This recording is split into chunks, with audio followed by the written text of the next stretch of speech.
Made just for you. That's right. Live tonight, Architects of Humanity. I'm Max Dowd. Gigi, what's up? He says, I thought I was dreaming, but the movie Idiocracy just became true.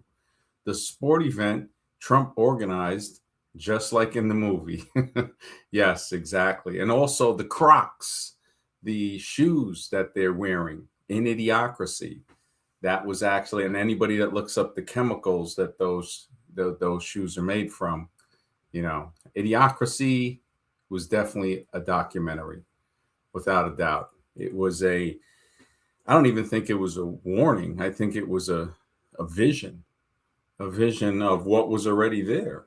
And I think the guy that created that was Mike Judge, the same guy that made Beavis and Butthead, King of the Hill. I tell you, man, doing what he likes to do, the guy really did his thing. I give it to him. He enjoyed his life, and he still is, I would think. Beavis and Butthead were basically your average red-blooded Americans in Killeen, Texas. I remember that place. It's right off the outskirts of Fort Hood.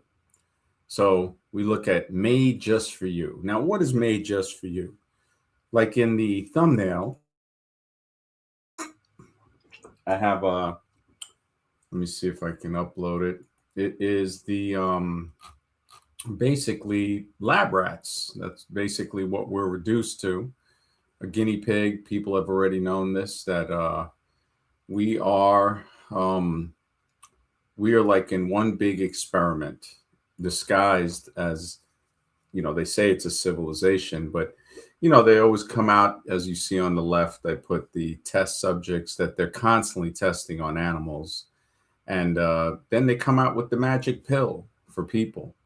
And this painless pharmaceutical concentration camp. It reminds me of what Aldous Huxley warned about: the dictatorship without tears. Right? He predicted that societies would use pharmaceuticals and psychological conditioning to make citizens love their servitude. Now, he was at a time when pharmaceuticals were already getting pushed. It could have been a vision that he realized, adding up the signs, but essentially creating a painless concentration camp where people are stripped of liberties but willingly enjoy their captivity is what we see today. I mean, just look at the remember the shirt that I told you the Toronto Dump supporter was wearing, saying he doesn't care if dump is a PDF file. I couldn't even believe it. Now, this is an older male that's wearing this. Of course, he's not a man, because being a man requires maturity. It requires for someone to act in a mature fashion. We do not see this with any political supporters. I mean, we see lie upon lie. But the core concept, right? The idea that represents the brutal fear-based tyranny described in Orwell's 1984 book. Huxley outlined this chilling vision during his later lectures in the 60s, the early 60s, and writings as the final revolution. Instead of using torture or violence, a totalitarian regime could maintain absolute control by combining pharmacology, so it's utilizing mood-altering drugs like soma in the 1932 novel Brave New World, to chemically induce happiness and compliance. I'm not sure if it could be called happiness, but I would say that compliance is more accurate. So to induce compliance with a pseudo type of happiness, or a drug addictive, uh, I guess it would call a high, basically. Psychological conditioning, which we see everywhere, using advanced propaganda and brainwashing to eliminate the very desire to rebel.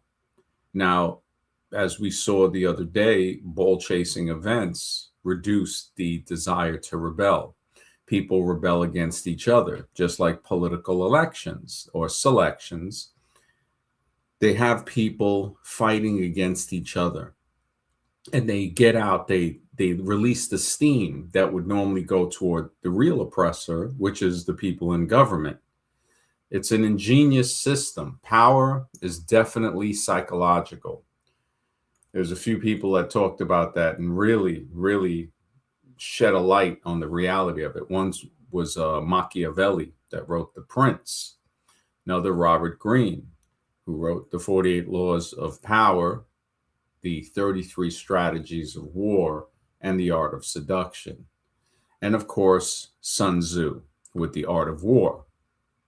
But the comfort and distraction, those two, those are some high level painless concentration camp methods. They pacify the mass. So masses of people can be subdued with pacification, endless entertainment, consumerism. I mean, the consumerism, you can just look at people when they're shopping, and manufactured pleasure. So they do not notice their loss of freedom. They'll never know. Matter of fact, they'll praise it. They'll make up excuses of why it's still freedom without admitting that it's been lost. I mean, people today was wearing the orange and blue and stuff like that. And hey, if people want to celebrate, fine, but I'm tired of celebrating captivity. New York City bull chases, burning buses in New York City. Really, I did not know that. Holy smokes. Thank you, Mr. X. Good to see you. Over 60 bull chasers were arrested last night in New York City. Wow. And people still don't see the mind control that this thing has. Yeah, Robert Greene. No, you can take serious. You're very much mistaken, Gigi, because that book, even though he took stuff from Art of War and stuff, it's real. It's real. These are laws of power, 33 strategies of war. These things are real, just like Machiavelli and The Prince. So you look at Robert Greene, and yeah, without a doubt, he's a guy, even though he's married, would be considered in this day and age, ICEL, but he's a very kind, considerate, compassionate human being from what I've seen in his interviews. Now, he does do stuff, he does say things to sell his books. I wonder, does he really, and maybe in some sense, like when he was saying in The Art of Seduction, I used to play a clip from a video that somebody had on YouTube that interviewed him. And the lady did say, she goes, look, there's got to be some type of attraction there for that seduction to happen. And he, kind of backpedaled a little, because we know that seduction and dating and relationships is a whole different thing. But what he is right in is that the seducer only has to spot something, only has to observe. And everybody's got their weak point. A lot of people don't even know, because if they knew, they might try to make their weak point a little stronger. But everybody has their buttons. They have something that you can twist. I'm pretty sure people have seen me do it to people that come on the show sometimes, where you just press the right button and they reveal who they are. The mask falls off. Sometimes a question will do it. Sometimes an answer will do it. But it happens nonetheless. Mark, good to see you. He said sports ball. All right. Yeah, man. Good to see you. If he's doing the red pill course, Griff, then I didn't know he's selling an actual course. If he's selling a red pill course, oh my goodness, that means he's a salesman. Oh my goodness, his books, he's got some seriously good stuff in the books. And of course, in every book, you're going to find stuff that might not be viable, but the majority of it is. But man, if he's selling a red pill Griff course, that's brutal, man. Any of these pill courses, man, I really don't know what to say. It's like, you look at what has happened to the black pill, right? It's like people have taken it and grifted, and they don't understand that it just means the truth. What it means, what the red pill used to mean. So, wow, that's hopefully it's not what it is, but usually it is what it is. relevant works to explore, with Brave New World, of course, being one of them. It is the classic 1932 dystopian novel that depicts society. It's controlled through genetic engineering, which is what's here. What do we do? A stream on pregnancy robots, right? That China. I mean, that ain't genetic engineering. You already know the birthing pods, and he spoke about the birthing pods in Brave New World. Psychological conditioning. We school. I mean, plain as day. School. Compulsory schooling, state, and this is not public school. The proper way to say that is government school, because the public does not control those schools. The government does. So that's government schooling. And of course, the pacifying drug soma, which was the end all be all in that movie. Brave New World Revisited, written in the 50s, is a nonfiction essay, and it outlines Huxley's fears that the real world, now this was Brave New World Revisited, the real world rapidly moving toward his fictional dystopia through propaganda. Now, another form of propaganda is when they say overpopulation. There's no such thing as overpopulation. When you look at the amount of space on the planet, just in certain countries, people are living in the cities, and that can be overpopulated, an area, but not the planet. And who's telling you that it's overpopulated? The same murderers, thieves, and liars that have been telling us that there are shortages of anything. I mean, there's an abundance of food. There's an abundance of space on the planet, water. I mean, what they're also, sad enough, the abundance of pollution that they cause. So when anybody tells me about, oh, westernization brought in these things, it brought in pollution. It really did. Mr. X says, best stream in YouTube. Thank you, brother, man. I appreciate the support, man. Thank you, bro. Yeah, I feel sorry for anyone buying a red pill course. It's really sad, man. I didn't think green. I'd have to look that up. If you have anything that leads to that, GG, let me know. But yeah, trying to make it, one of the best streams in YouTube. I mean, it gets to where some days when you look at the machine, the zombie machine, and how, I mean, just how it's everywhere, how anywhere you look, Agent Smith comes out. And then you see the mindlessness, like these ball chasing events. I mean, everybody, the political events, the fact that you have I don't even know what to call that, sitting in the White House. People, when they're 70, I think Trump is turning like 80 or something. Even if he was 70 or 65, why would you want somebody like that running the country? And they used to have like, oh, the president has to be a certain age. Why? Why? So he can be controllable? So he doesn't have to be a certain level of intelligence. He just has to be a certain age. So the controllers can stick their hand deep inside of him and make his lips move. That's basically what it is, a puppet. And to watch the way people follow him, oh my goodness. Just same thing with Biden. I couldn't believe people were voting for Kamala. I mean, that would make a person think that Trump would be a better choice, but that's like, again, having the choice between being shot or stabbed. That's basically what the elections are. I mean, the selections. And a person's vote is not putting anybody into office. I mean, they're putting people into office, yeah, on YouTube. Thanks, man. Yeah, I mean, we are just like the thumbnail. They're making these pharmaceuticals specifically. That's why I titled it "Made Just for You," and that's what they'll say if we go into any type of thing, always pushing it. Look at the jab by Johnson and Johnson, right? Didn't they make? I think they were going through a lawsuit for the talcum powder or the baby powder.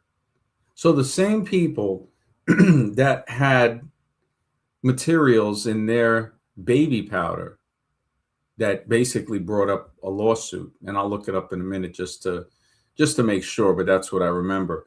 So these are the people they got making a jab. I mean, I don't even the logic. It it it just goes beyond, and people support it. People clap. People clap, man. Letting the general public decide who will control trillions of dollars is fantasy island. Mr. X, you're totally right, man. You're totally right. And they think actually that this stuff is real. They think the elections are real. I don't know. When you look at that and you see the crowds of people, that in itself can become depressing. It brings on the depression because you look at everybody and it's like, man, you can't even begin to say anything. They are zombified. It's straight invasion of the body snatchers. But hey, once again, it takes courage to walk away from the crowd. And that's what we see happening on small accounts. But how long can we really maintain that? We see the data centers are here. They're not even coming. They're here. They've been here. And people are embracing this. What we're forgetting is the progression of time. I mean, 6 years from 2020 has passed so quickly. I remember when we had the other show, and it was just, I mean, dating, of course, definitely it has an audience. I'll give you that. They pop up out of nowhere because everybody wants to know. A lot of people are unsatisfied with the life that they've been given, and as dating gets a little tighter and restricted, and you get a lot of these people that think that they can date out of their range and that they have some type of they should get some type of privilege. The world doesn't really work like that, especially in the field of dating and relationships. But now it wasn't even 6 years later. We started this in 21, and we're balancing both channels. But now, what was formerly Wisdom Radio, then American Zombie, now is Architects of Humanity, which hopefully I can get this book published pretty soon. I don't know, it's pretty tough just doing a show every night, much less trying to get a book out and a video every day and a community post and a short video. Yeah, it's a tough one, man. It's just, but I'll keep pushing on, carrying on, seeing what I can do. Yeah, it's a tough one, but it's necessary if you want to keep your mind free. Every day there's like this pressure, this dampening feel that prevents thought. And it feels like the blob trying to cover your mind. And then you can't think anymore. And, they start to put these advertisements, the game, to have adults, and Alan Watt was right, to have adults be so interested in these ball chasing events to where they will harm one another. And I'm glad Mr. X brought that up, man. I didn't know. So people got arrested. People got arrested, but there's never a problem with the ball chasing event. If that was something that they didn't like, oh, forget it. They would have blamed the violence on the event. But magically, it's exonerated if it's ball chasing. I mean, if that isn't the government-sponsored crap, what is? And then to look at the UFC and the White House, that's idiocracy on another level. That is idiocracy. Clear. Thank you, Mr. X. I appreciate that, man. Yeah, man. I just, it's not really much I can do. I mean, I know a lot of other people stream as well. And from not streaming for a long time and not streaming steadily on and off, audience get mixed, people get in their feelings. We already saw a lot of people that are adhere to the religion of evolution. I mean, they're very cultish, man. They're very cultish, and they get angry and they run around and they, I think most of them are traumatized from the church. whether it be the Catholic, Christian, mosque, synagogue, temple, whatever they want to call it, but traumatized by some religion, because it seems that they have a beef with that, with the so-called religious deity. But when we look at what is the other choice? You see, so when we look at the structure, it's either one of these religions saying that so-called monster that they worship created people, or the monsters in evolution worshiping dudes. I mean, it's so closet, it's ridiculous, man. It's like, what the heck? It's like, if you got the Father, the Son, and the Holy Closet, and then you got closet professors. I mean, all of these guys, you look at them in the universities. When I think about that, I wonder how many of these guys are on pills. Honestly, I wouldn't put it past a lot. I think a lot of them are all, doped up, pushing this evolution theory or religion, really. A lot of other people stream, but they don't keep my attention like you do. Thank you, man. I appreciate that. I just try to keep the subjects to where they're thought related. How come you don't stream on Kick? The amount of people there is unreal. Scribe and I were arguing about that today. He wants me to go to Kick, but he wants me to go back into dating and relationship. He was talking about Lasagna and Jake and a few other people that were pushing it. Well, tell them to donate if they really want to, I mean, shit, speak with your dollar. I can only, I work 7 days a week and I don't make a lot of money and I'm still kind of struggling, but I did what I had to do in life. So I'm happy. I don't really see much more. I mean, everybody I really cared about it was gone. So I do this just basically in one sense to leave it for forward generations. Who knows if it'll even be around? And I have nobody that Scribe is busy doing his own things, And you're right, Mr. X. Facts. Money talks, man. I hear these guys that, the dating. Well, I said it before when Jake can gather up some money, throw up $100,000, and I'll work for a year steady every single day and make one of the best shows. It'll make all of these stuff look pale in comparison. And I'll call out people, because there is a lot of stuff. When I look at the shambles that the dating and relationship field is in, it's horrible. It's horrible. And the younger people, they're defenseless.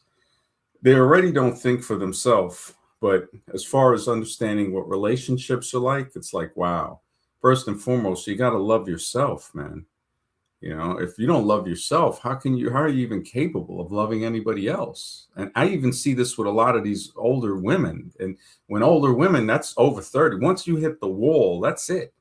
I see a lot of these podcasters, they're like in their 40s and 50s and 60s. I mean, it's like, come on, lady, It's like, give me a break. And I can tell already, man, when I hear the sourness in somebody's voice, it's like, wow, it's somebody who's living a non-orgasmic lifestyle. And that matters, to get your nut off, basically, to feel satisfied sexually, because that can bring frustration. And we saw it happen throughout the years, when I first started the other show. But I had my YouTube channel from 2006 that I still have. And I'm thinking about kicking that up and maybe going to the direction of probably reading off like crime statistics or something to do with health. It felt really strong about starting a stream. I would put if felt really strong about starting a stream, I would put up the cash. Yeah, I hear you, brother. I mean, you support enough for Ready Made Sports so much, and I really appreciate it, man. It's like, I look at it like, yeah, this stream, I mean, knowledge is hard to, people don't really want knowledge. Unless it's something that, because even with the dating, they don't want to know the truth. There's some guys don't want to know that, look, you're a creep, man. You're a creep and you don't deserve somebody above your level. You got to, and I can't even say, we already know it doesn't work when somebody says you got to work on you got to improve yourself and all of that. But you got to try to make yourself halfway presentable. I mean, when people sell used cars, they clean the car. And I'm not talking about just take a shower, bro. I'm talking about the entire image, the maturity the maturity, and also some type of self-worth. That's another thing too. A lot of people don't do anything. I mean, at least I do a podcast, which isn't much at all. I mean, some women that know me know I do it, but I mean, it's not a podcast that really attracts women. It repels people because it tells the truth. You know, if I was sitting here telling people what they want to hear, it would probably be a lot more people listening. Telling someone to just start something is easy. If you can't do the work, then put up the money. Exactly, man. Exactly. And Lasagna's a cool guy, man. But, you know, and Jake and all of them. But it's like, hey, if you really want somebody to do it, put your money where your mouth is, man. Or shut up. That's the way I look at it. I constantly get into arguments with Scribe privately. It's just like, God damn it, man. It's like, what do you think? I got no other talent but to teach people in relationships? And even then, it's like they're unappreciative. People, that's an ugly field. You know, that's an ugly field. I dated a girl, and again, like Made Just For You with the pills. I found out months later she was taking Prozac, man. And she made good money. She was pretty, petite, made over $100,000 a year. I was like, man, but, you know, sometimes when you have all of that and you're still depressed and you know, the Prozac, man, the fact that they pushed that on people and then they were saying, oh, if anybody has side effects, you know, they can get a lawsuit. It's like, man, again, made just for you. The Adderall, the Ritalin. I mean, just look into it and read the side effects. Metformin, they're using a lot of this stuff for different types of ailments. They had it for women with their menstruation and also diabetic sugar regulation. It's like, how does that work? Just like Viagra, right? Viagra was, I think it was originally created as a heart medicine, and the side effects were erections. So they sold it as a sexual pill. I mean, go figure. Go figure. If you pay off the right people, hey, you can basically do whatever you want to do in this disguise, in this excuse, in this death cult disguised as civilization. If I wanted to start a stream for me, I would ask you what you need from me. I would never tell you need to do this and that. Yeah, man. Yeah, I appreciate that, man. It gets kind of bogging down, you know, when guys try to push that. And I realize there might be something else behind the scene, because I'm probably one of the few people that's straight on the air. It's just when it gets late, I get tired. You know, I get tired. I guess if I was taking something, I'd be a lot more up and, you know, jumping around. And, you know, I guess if I stream in the day, I used to have a lot more energy. But, you know, you get toward the night and, you know, you want to sleep, and then, you know, you got to get up and rinse and repeat. Yeah, man. I mean, I was trying to work with some businesses and talk to them about doing live streams and stuff, but people are extremely egotistical, I notice. It's like, why? I tried to get businesses to work together. And it's like, look, this would benefit both businesses, you know? And one lady was telling me, she goes, very hard to get these people to work together. And I had another friend in advertising, and he said, yeah, he goes, New York, it's tough, man. It's tough to try to get people, you know, it would benefit businesses to work together, certain businesses to say, hey, you know what, we're all part of the business sphere. But people think, you know, people think that they can just do it like they're an island, and no man is an island. You know, no man is an island. And I would really like to do health and wellness. Also looking at crime stats every day. I mean, when you look at the stuff that goes on with the crime just committed by law enforcement, it's creepy. It's creepy, man. It's really creepy. I mean, some people that get in their little excursions and get let off don't realize that, you know, they only get that privilege because of certain things. Everybody doesn't get that. And then they think, well, the system works. No, it doesn't. No, it doesn't. It was designed to keep, I mean, look at what's going on right now.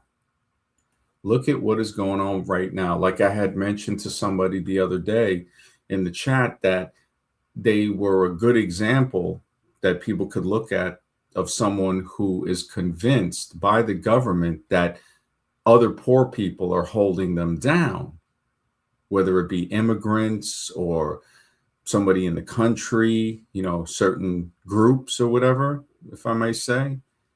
And it's like, really? So you don't think it's the people that are extorting you for the tax money to give it away to anybody but you, right? Or to make a better infrastructure in the country, right?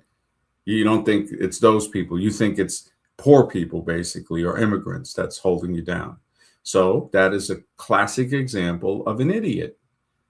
And again, it's not to insult, it is to describe a person, to say, look, you're acting in this fashion that's extremely ignorant. You're ignoring the fact that basically we live in a painless concentration camp for those that are on pills, and the majority are on pills and some type of alcohol or drugs. Alexis, good to see you, man. He says, are humans born or made? I would say that question is both of those words you said there are correct. So it's like the conception of the sperm and the egg, starting the growth cycle.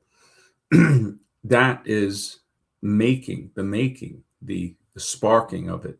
Now, some people think it comes from divinity or something like that, but if we just go on genetics, because of course the consciousness does somehow inhabit most of us, I can't say all, but when the human is made, or the life is it begins, it can be used different words.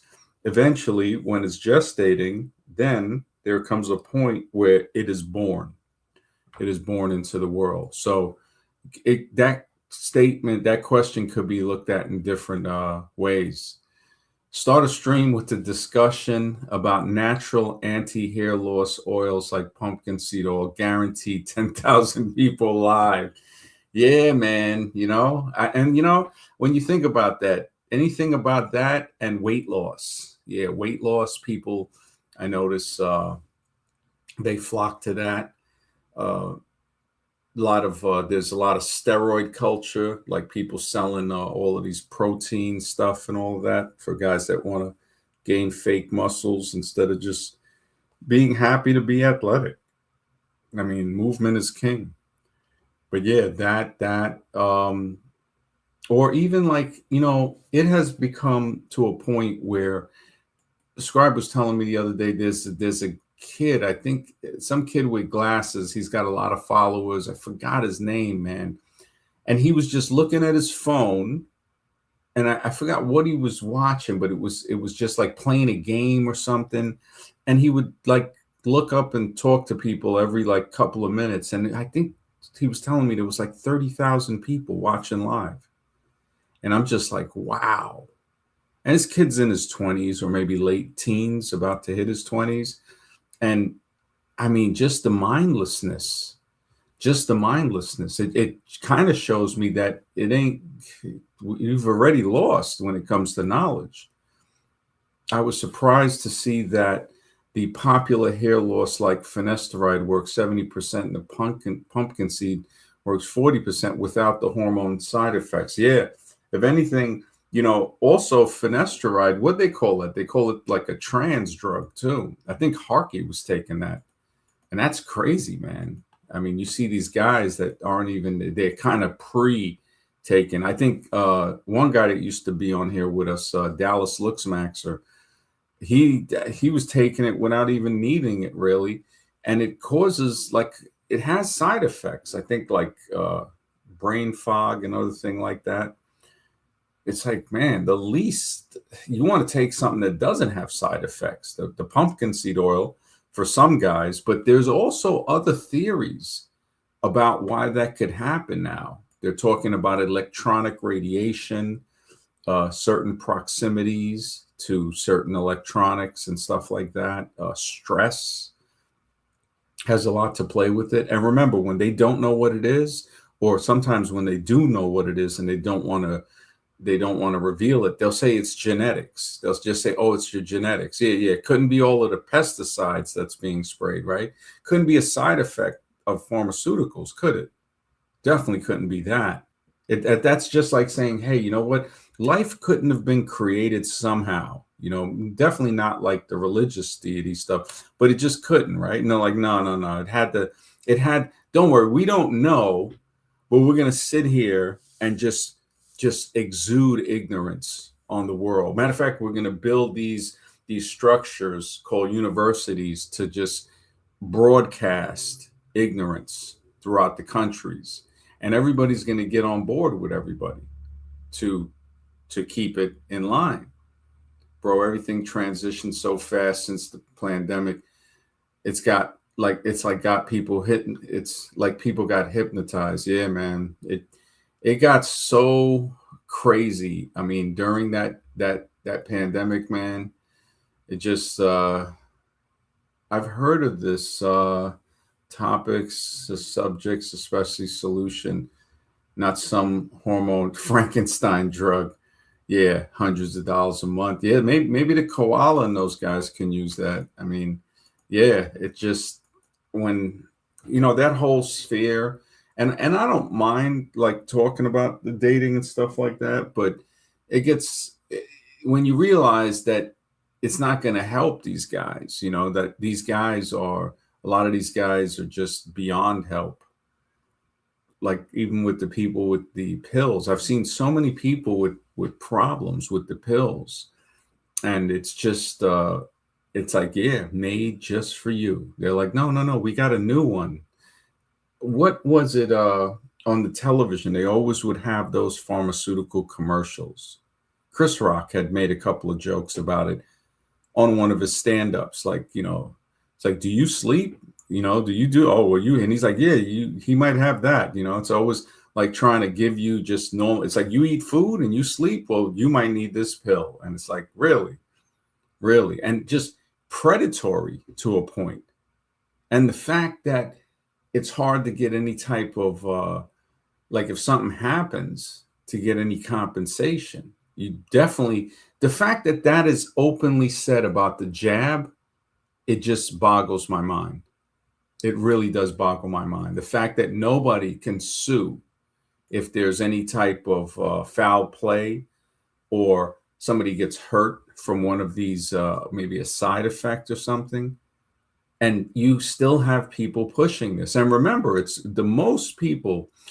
I mean, they split it up to divide and conquer, but the people that really support that, they are on both sides, but a lot of them are on the left. I've noticed that.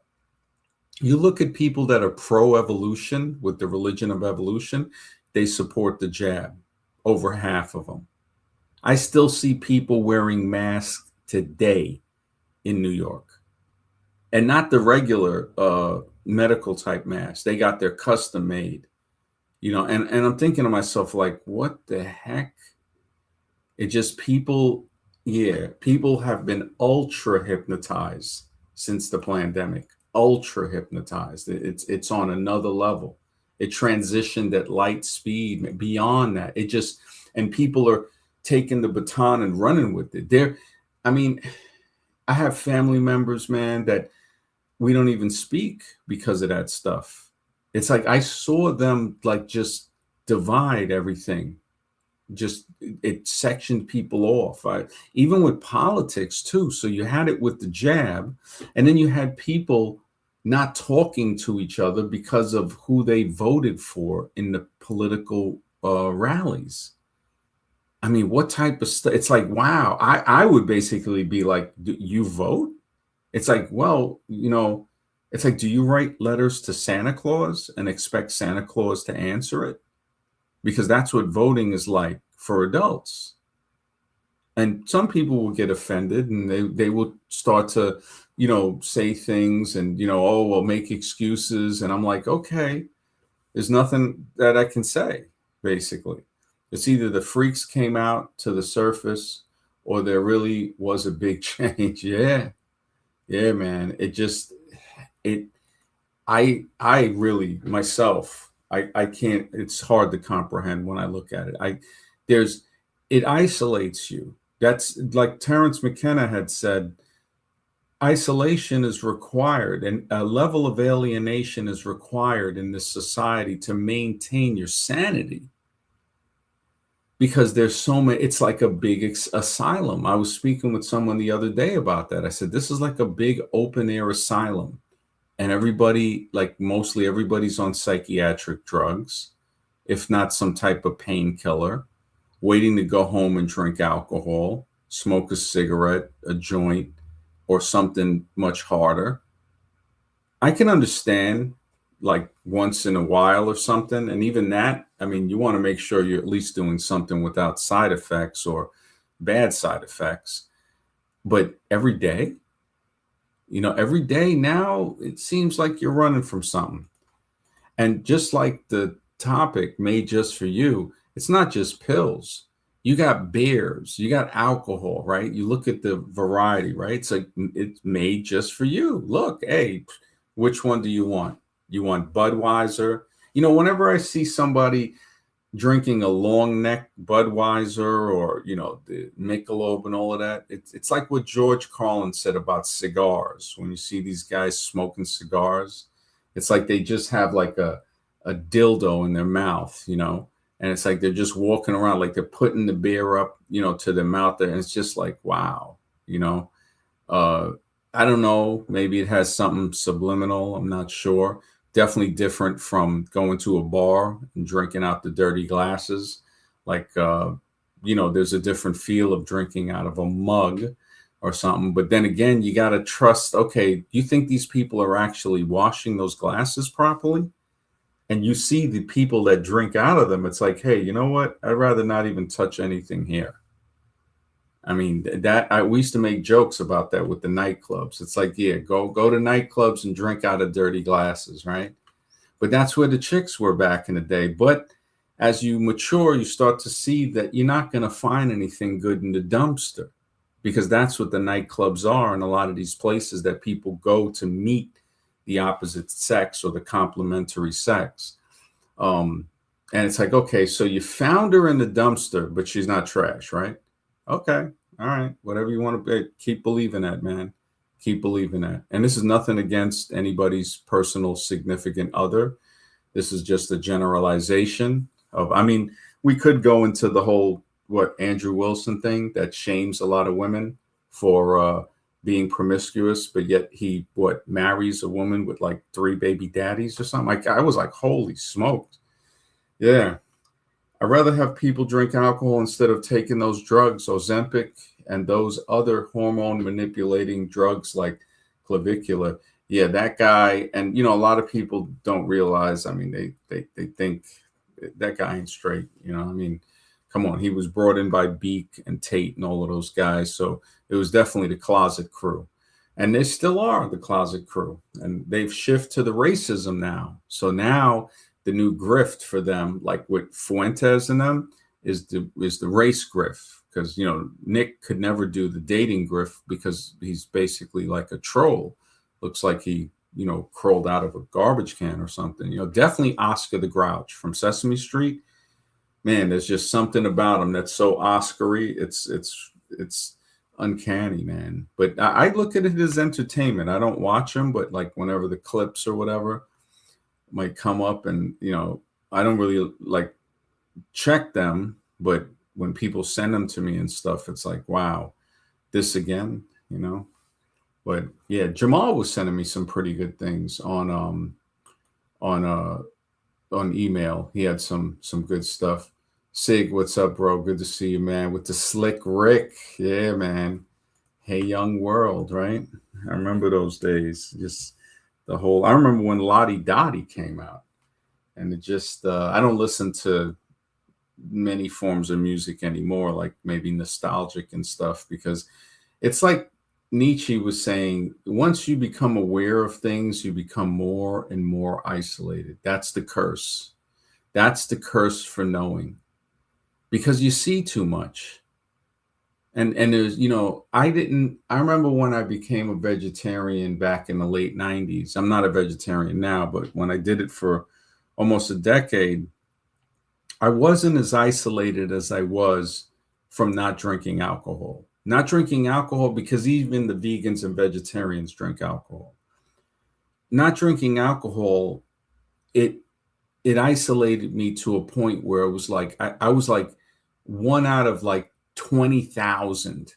It's very rare to find people that don't drink at all. And like I said before, you get all of these different brands made just for you. Budweiser, Corona, Michelob, it just Trump tweeted again that the wars are for the 100th time. Yep. And people will still they will defend that grapist constantly. Cypher was right. Ignorance is bliss. It just, man, the fact that he paid in a grape case, it makes him a grapist, and they don't care. It's like that guy with the t-shirt. He doesn't care if he's a PDF file. I was like, wow, that's the level where it's at. Or I want to say that's what it has come to, but it's always been there. It's just being exposed more. That's all.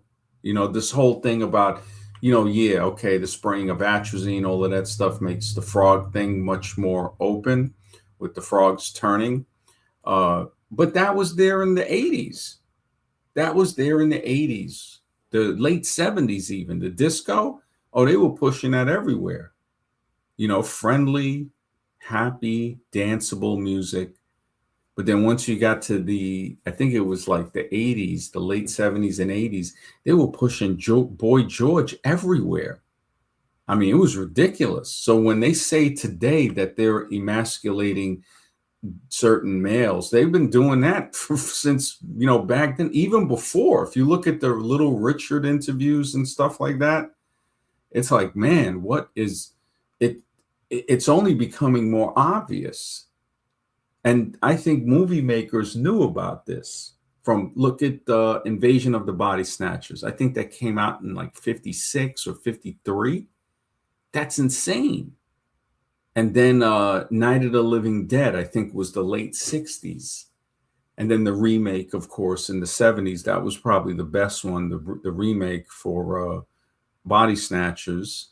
And then Night of the Living Dead, George Romero made Dawn of the Dead, which again was made in the mall in a way to mock shoppers. So it's like, yeah.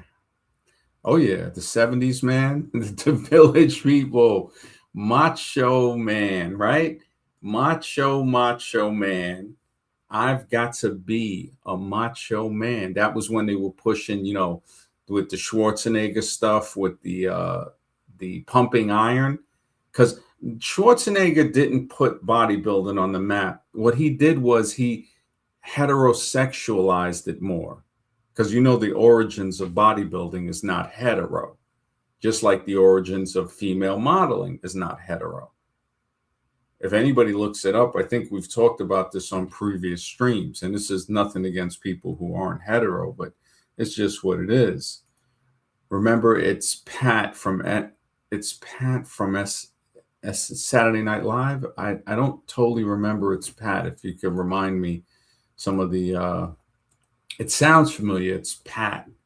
I remember I used to watch Saturday Night Live a little bit when I was a kid, and it was okay. It was kind of, in a way, slapstick comedy. Some of the stuff was funny, but eventually it kind of,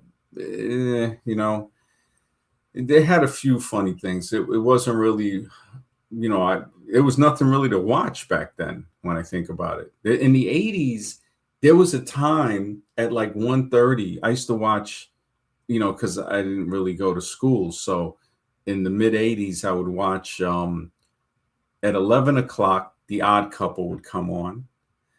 11:30 to 12 was The Honeymooners. Then from 12 to 1, midnight to 1 was Star Trek. And then from 1 to 1:30 was The Twilight Zone.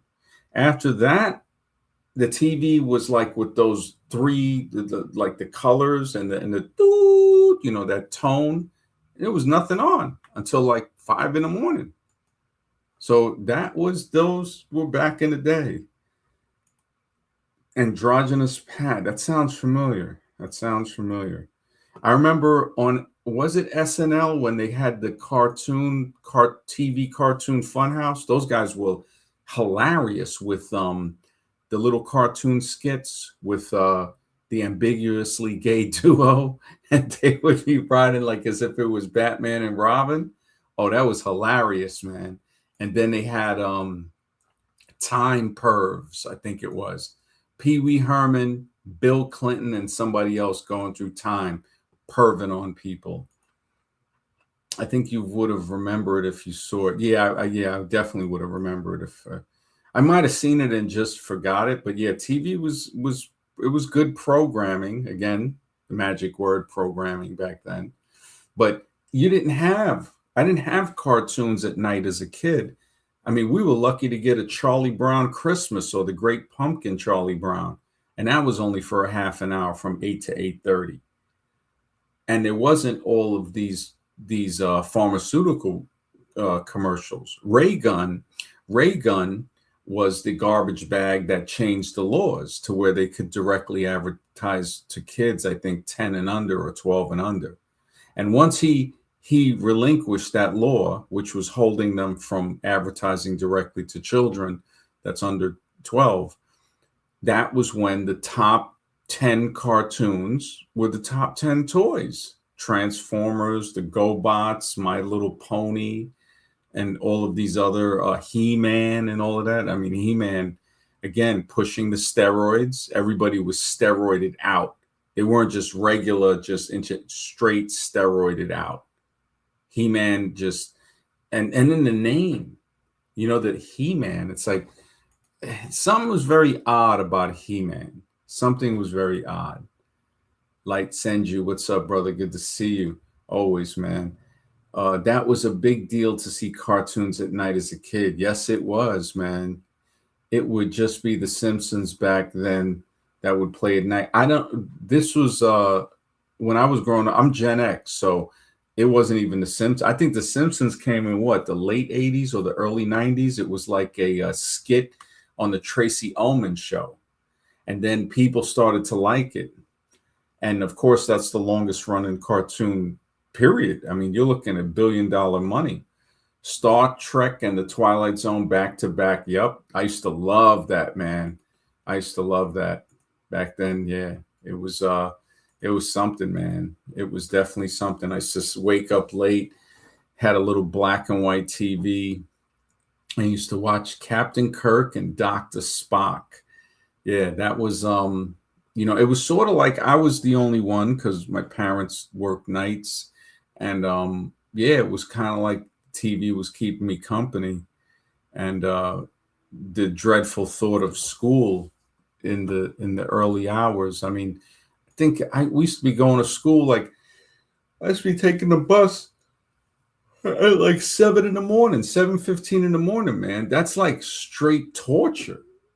And then on the bus, at the bus stop with animals. So that was another thing. Yeah, the late 80s Simpsons. Okay. I remember Cheers and Smash used to come on late night. Yep. I remember Cheers I wasn't really into. That's when I knew it was time for bed. I did see some episodes of MASH, but as you get older and you look into it, you start to see the propaganda, a show about the Korean War, the officers, and how they promoted it so much. And now I look back and I never really watched like a lot, but I did watch some. I remember the tune, everything is orchestrated. Everything is government behind the scenes. The military is behind everything. Just the little jingles that they would have, those are created in the lab. Some might call the lab a studio, but it is a lab. And most of the stuff that they get to the studio comes from a real lab, because they're looking at how these tones and sounds affect a person. The fact that most people can still remember the Brady Bunch and stuff like that, it just I mean, there's themes like The Simpsons, you know, The Simpsons, and that is it sticks in your head. It was made that way. And then to add in the visuals, now you got something there that can hook a person for lifetime. Yeah, food, man, we already know. Yeah, food. Yeah, MASH was in a way, but again, it was anti-war under the glamorization of war, or like acting like it wasn't as bad as it was. Because MASH, a lot of people watch MASH, don't even know what MASH stands for. It's Mobile Army Surgical Hospital, where they can pack up and move, you know, a MASH unit. But yeah, the food, man, it ain't even food, Alexis. It ain't even food. That's how dangerous I look at it. What they put out there for people to eat, it's like, I mean, it's a far cry to really call it food or even nourishment. I would say it's just like filler, and it's sad. It's really sad, man. It's really sad to look at these things like, you know, you just to grow food and spray stuff on it that can cause health problems, and to say that the food system can't be maintained without spraying these poisons on it. You don't have a food system. You got a poison system, basically. It's a system of sprayed poison if it can't be grown without that. But again, they lie. You can never believe the government. There are farmers in America that talk about being organic since the 60s. And definitely these farms are disappearing. This is where people need to support, but they're too busy watching grown men chase balls. They're definitely too busy watching that, or watching a grapist spew rhetoric, trying to put his name on, you know, didn't they just take the name down from the John F. Kennedy Memorial Center? You know, just to think about that, a memorial center is for someone, and you talking about an ego. And I think that was like a staged stunt, and with taxpayers' dollars. Nobody talks about that. To put the name up there, to get it removed. I'm surprised people haven't been out there just going nuts off of this stuff. Yeah, this is to the point where it's like, what is going on? And it's like, oh, we're moving closer to the actual Idiocracy documentary. Remember the guy they had playing the president, who I think was Terry Crews, man? That was hilarious. It was straight WWE. And what was Tronald Dump? What was he on? WWE. He's an actor. He's in all presidents have straight Academy Award winning actors. First prerequisite to become president, to be a massive liar. Second, to be a full-blown piece of shit. And he meets both, surpasses them. Everyone that I've ever seen. Now, people, again, might get in their feelings and all of that stuff. Oh, you know, he said that. And great. Hey, you know what? Fine. It just shows me the level of immaturity a person's at. Because if somebody can insult something that I might say, well, okay, I think about this in this way, and they criticize it, good. I'd like to hear the criticism. And if there's no agreement on it, that's great too. It's part of being alive. Not everybody's going to agree with you.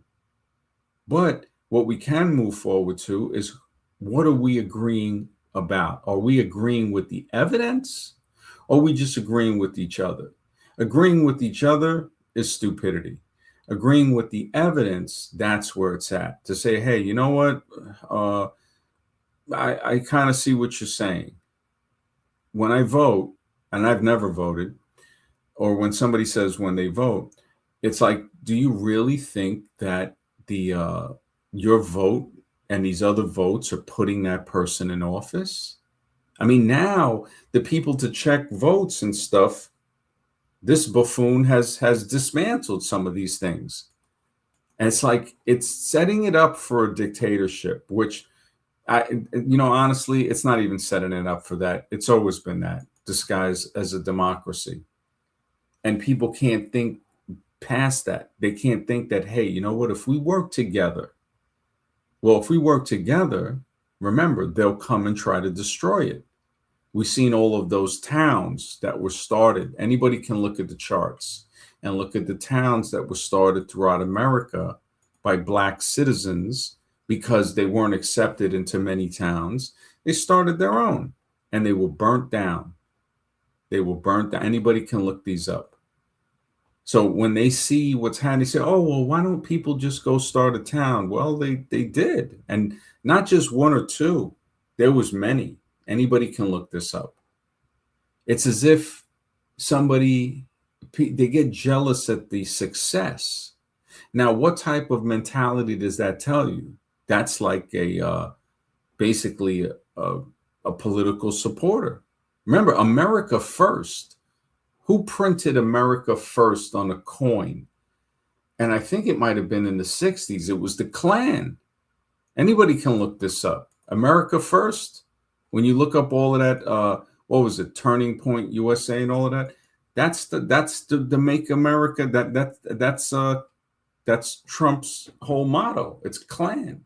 And you know Trump's father, Fred Trump, was a Klan member. Was arrested actually in an incident, which of course they get off because it was against the law for a Black person to testify against a white person. This was in the law books. This is the insanity. This was how you got to this state of all these bred criminals that we see throughout society of all colors. But when you have somebody that can't even testify when they saw a crime, I mean, that's embarrassing when you look back at that type of history. I mean, the history, American history, is freaking embarrassing. And that's something I might do a stream on eventually. It literally is embarrassing. People don't like that. They'll shut down. They'll say, oh, no, this can't. Yeah, that can't be true, right? That can't be true. But this other crap you believe in, that's true, though, right? So the stuff we have documented that older people who already, they're not around. A lot of them aren't around anymore. The people from World War II, they're just, you don't see too many. Now, you're lucky if you can see Korean War vets around. I mean, time is moving forward, and it ain't slowing down. Yeah. I mean, we're in one type of predicament. It makes you wonder. It really does make you wonder. But, I'll go around to some of these streams, say what's up, but I don't really, when I hear what they're talking about, you kind of lose a few IQ points because it's like, it's not just one person on the panel. It's like a group of them on the panel that just, I don't know. It's like a dampening field that just sucks any type of intelligence out of a person's mind and spits it back into the air. Again, like the zombies, they want to eat the thoughts out of your mind until they can't hear you think anymore. Because they've already, if you don't think, if you don't, food for thought, right? If you don't think, your mind will devour itself. And when it devours itself, then you'll seek to devour other minds, other thoughts. And that's how you get this mental zombie apocalypse that we see, to where people are just zombified because their mind has, the unfed mind feeds on itself. And people would feed their mind what? Ideas, books, educational shows. Now it's brain rot, right? What do they call it? Doom scrolling, brain rot. And it has led to an epidemic of stupidity. Idiocracy 101. I mean, that and I think that movie came out in 2005, Idiocracy. Light sends you, do you celebrate birthdays or holidays? No. Yeah, I definitely don't, man. I just I don't. I've saw something. I didn't know this. I never really was into celebrating them, but I had seen something a couple years ago. I've seen it throughout the years too. Last year, where they say the birthday, Rich, it's a ritual, like, blowing out the candles, lighting the candles. Definitely, I'm surprised they ain't killing chickens or something and doing some sacrifice during that. But it's definitely got a creepy vibe to it. And it's sort of like, why, again, it's like, why even celebrate that? It's like, shouldn't we celebrate an accomplishment, or isn't the accomplishment itself the celebration? Again, birthdays is like Fantasy Island, but I understand why people, you know, the masses, man, the masses. And holidays, I used to spell them with the last four letters DAZE. A holidays, Christmas. I mean, what can I say about Christmas, really? Yeah, yeah, and it ages. Yep, they said it ages. Yep, exactly, man. It's like it's some straight type of spell. Yeah, yeah. It's a type of spell. The birthday thing, the ritual, the song. It's definitely chicken killing. I mean, that is. You think about that. It's and it kind of it's like I just yeah. I'm not with it. I'm not with the birthday thing, man. Yeah, I definitely don't mess with that. And the holidays, it's like you look at the holidays like New Year's Eve should be called National Alcohol Day. All people, it's like a day where people, it's like, okay, what do you do for the new year? You go out and drink? That doesn't make sense. And I remember watching Dick Clark at night on TV in Times Square on many New Year's throughout the 80s. That was like, my father used to work at the airport at JFK, and he would call late at night, like right on midnight. I'd be like, man, how does he always, like, because he always worked nights. And I remember during New Year's Eve, he would call, and right when it hit, 12 o'clock at night. But what is that? It's like, why wake? It's like, how, it just doesn't make sense. It doesn't make sense. It's like the meme I had. Let me see if I can find it with Lieutenant Dan. Lieutenant Dan, man. I kind of, yeah, let me see if I got Dan's Lieutenant Dan. I tell you, Lieutenant Dan was one heck of a character. That I think I got it in this folder here. But Lieutenant Dan, when I think about that, it's just oh, there he goes. Yeah, hopefully it'll show up pretty good. And it's funny because this is a straight New Year's meme. Lieutenant Dan sitting there knowing nothing changes at midnight. Lieutenant Dan. I tell you, Gary Sinise played one. He said acting in that role changed his life, playing Lieutenant Dan. Knowing nothing changes at midnight during New Year's. It's like, it is what it is, man. Lieutenant Dan. And Forrest Gump. Forrest Gump was kind of a black pill movie, but again, kind of, you got Tom Hanks in there. And remember Bosom Buddies? That's what he kind of got on in the 80s, was wearing a dress to get into a place. And the whole thing was about him in drag, basically. And the other guy, Peter Scalisi, I think, was the other actor. I actually met him in Harlem. One day I was taking the 2 train to go to Penn Station, and he was in the subway. And I recognized, I was like, holy smokes. And I was like, man, his career didn't go nowhere, but Tom Hanks did, just like Keanu Reeves and in the Bill and Ted's Adventure. Where is Bill? Bill is unknown, man. Bill, it's just, Hollywood is brutal. Hollywood is brutal, man. Yep, all comfortable lies, man. All comfortable lies. We are in a culture of lies, man, with a head liar up there, just sitting there surrounded by his other liars, demonic, whatever somebody wants to call it. But this is like, if people told kids the truth, they would say, you want to see monsters? You want to know what a monster is? Look at the presidential candidate. That's monsters. Look at any police department, any type of law enforcement agency, those are the monsters.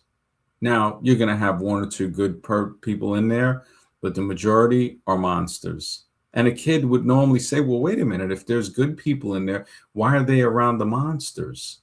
Why would they be there? Well, it's because we live in a society created by monsters. And these monsters have still been oppressing the population. I mean, it's monstrous. Some people see through it, but most people don't. Most people don't. And if, just like we said, if we call it what it is, like, what are you watching? Oh, they're watching grown men chase balls. So you got people watching people chase balls. And imagine aliens or somebody like, like an alien, like in these movies that are like an unknowing child, like they want to learn, and you would have to explain it to them. How do you even explain that to them? And they're like, well, wait a second. Does everybody have like clean food and water and clothing? No, they don't. But these guys chasing balls, so these guys chasing balls, they're multimillionaires too? Wow. So you got poor people, like how Mr. X was saying on the other stream, that will actually go into debt to go watch people chase balls, buy t-shirts and jerseys and paraphernalia, basically, or memorabilia, whatever you want to call it, attire of the ball chasers, from footgear. What they say, Michael Jordan and Al Bundy, two greatest shoe salesmen that ever lived. Those two. I mean, Michael Jordan, I don't even know the amount of sweatshops he's funded for. It's like, yeah, he created jobs for people in sweatshops, basically. That's basically what it is. Yeah. But people still buy the shoes. People still wear them. They act like, imagine the zombification of kids that think that Jordans as like a status, to have a pair of Jordans. I mean, and then the grown-ups not even telling them or trying to protect them from that type of mental illness, because people still kill each other over sneakers in New York. And I would think across the country as well. But it's like the adults even wearing it. So what do the kids have to like? It's like even an adult that doesn't wear it, trying to tell them, he'd say, well, wait a minute, but that my uncle got them, or this guy's got them, or what about the basketball players that wear them? And who do you see at the basketball games? More brainwashers. You see the rappers there and the musicians. Mr. X, good to see you, man. Hey, good to see you, MD. Finally get on because so much work. But yeah, appreciate your job so far with the stream. Doing great. Yeah, Thanks, it's man. Yeah. the ball chasers are tearing up New York. That's for sure. Oh, That's for yeah, I sure. didn't know. So what was it? A video you saw of them or an It was article? on the news. Yeah, it was all in the news. Actually, I'm surprised you haven't heard about it. They blew they put a school bus on fire. They lit it on fire, and And these were there's who? over six. The Knicks fans or the other fans? Yeah, Knicks fans just celebrating. I mean, that's how they get celebrate, I guess, is to light things on fire. But So they yeah, lit, and what kind of, was it, the bus of the opposing people or just a bus? no, a school bus, a New York City school bus. Holy smokes. Yeah, no rhyme, no reason. No rhyme, Yep. no reason. Just, And yeah, they'll never blame the game or the sport. no, of course not. People get arrested, though. They're getting arrested, like over 60 arrests. I'm sure there were a lot of fights. Why there'd be a fight, I don't know. But, this is the reality of ball chasing. This is what it leads to. Wow. Wow. So people, man, and you said some people were injured, right? Or no? There's been fights and injuries. I think there's been some stabbings and stuff like that. I mean, you'll see it on the local news if you just look up, New York City Yeah. local news. They're talking about it. Yeah. I haven't watched TV in a very long time. I figure I just use the internet. Oh, you can do that too, CBS New York or whatever, and they'll show it. Yeah, I've been seeing it down here too. Just people going nuts, jumping on poles and acting like animals. You know what I'm saying? Not Wow. even human. Wow, that is crazy. It's like they got the so-called win that they wanted, and that wasn't enough. No. That's not enough. And just the fact that the subliminal message that this sends out to say that, this whole culture of watching men chase bulls is supposed to be idolized. And, Mhm. again, the Knicks, sneakers, basketball, the attire, people buying the basketball jerseys, Or yeah, killing each other over shoes. Don't forget killing each other over shoes. yep, exactly. It's just, yeah, I mean, I can't, it boggles the mind, man. It really boggles the mind when you think Yeah. about that. And It's brilliant marketing if you think about it, because they make these shoes in India or wherever they make them for slave labor, children's slave labor. It probably costs them just a couple bucks at best, and they can sell it for $200 to $300. yeah, if that, if in Indonesia, I think they even cost like, they might cost maybe a dollar, $2 at most. I mean, they're very cheap. I think it Yeah. was they had I don't know if he was a basketball player. I think his last name might have been Strawberry, and they were Oh, that was selling. a baseball player for the Okay, Mets, Darryl yeah, Strawberry. yeah, but no, Daryl Strawberry was one of them. But I think they had these these sneakers called Strawberries. Now I don't Oh, know if it was from Daryl Strawberry. I doubt it, but I think it was from a basketball player with a last name Strawberry, or he just called them Strawberries, and they were like mhm. 25 bucks, 25, 30. He made them affordable, and that's why he came out with that. Let me see, Strawberry sneakers, because I Not remember a good guy sneakers. was telling me about it. And he goes, yeah, he goes, they're affordable. Um, I always buy New Balance. They're the most comfortable sneaker, well made. yeah, I I don't remember having New Balance. know. Uh, I remember having a pair. They say here the Chuck Taylor Converse. Um, and I didn't even know who Chuck Taylor was. I just bought them because I liked the way they looked. This was about 15 years ago, and they weren't expensive.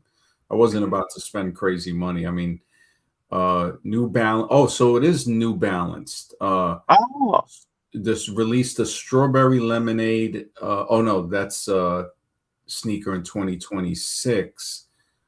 Pop Chuck Taylor. So I guess strawberry. I don't know. I guess I got to type in something that'll give me a better. Oh, that's the Mayberries. Okay, the Marberries. Okay, so it might. Thank you. Send you the Starberries. Yeah, that's what it is. Thank you. Or the Starberries or the Mar. Here, let me check it. Uh, Let me see. Starberry or is it Marberry? You're right. Because mhm. it says so. A former NBA star in '06 aimed at providing high quality basketball shoes for only $15. Now Hmm. that's that make it's like you look at that, but people are still going to want the Jordans because they're Yeah. brainwashed into the Jordans. They're just like, Or LeBron James, I'm sure he has one. oh, forget it. You Yeah. can't. It's like you try to give them the deal and they don't even want it. Hmm. Wow. It makes sense. It's smart consumerism, that's for sure. It's Yeah, I mean, hey, you put it on TV, you idolize them basically, you turn them into idols.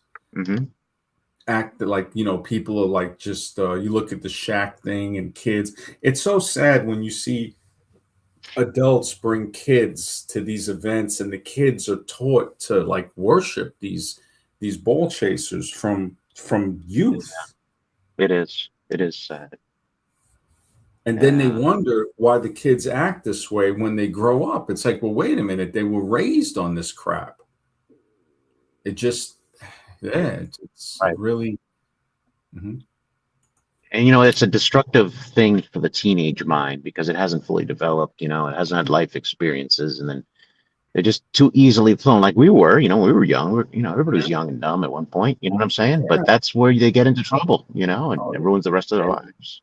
I remember, yeah, I remember working in 11th grade to to get, I remember it was like $50, $45 or something. I bought my first pair of Pumas.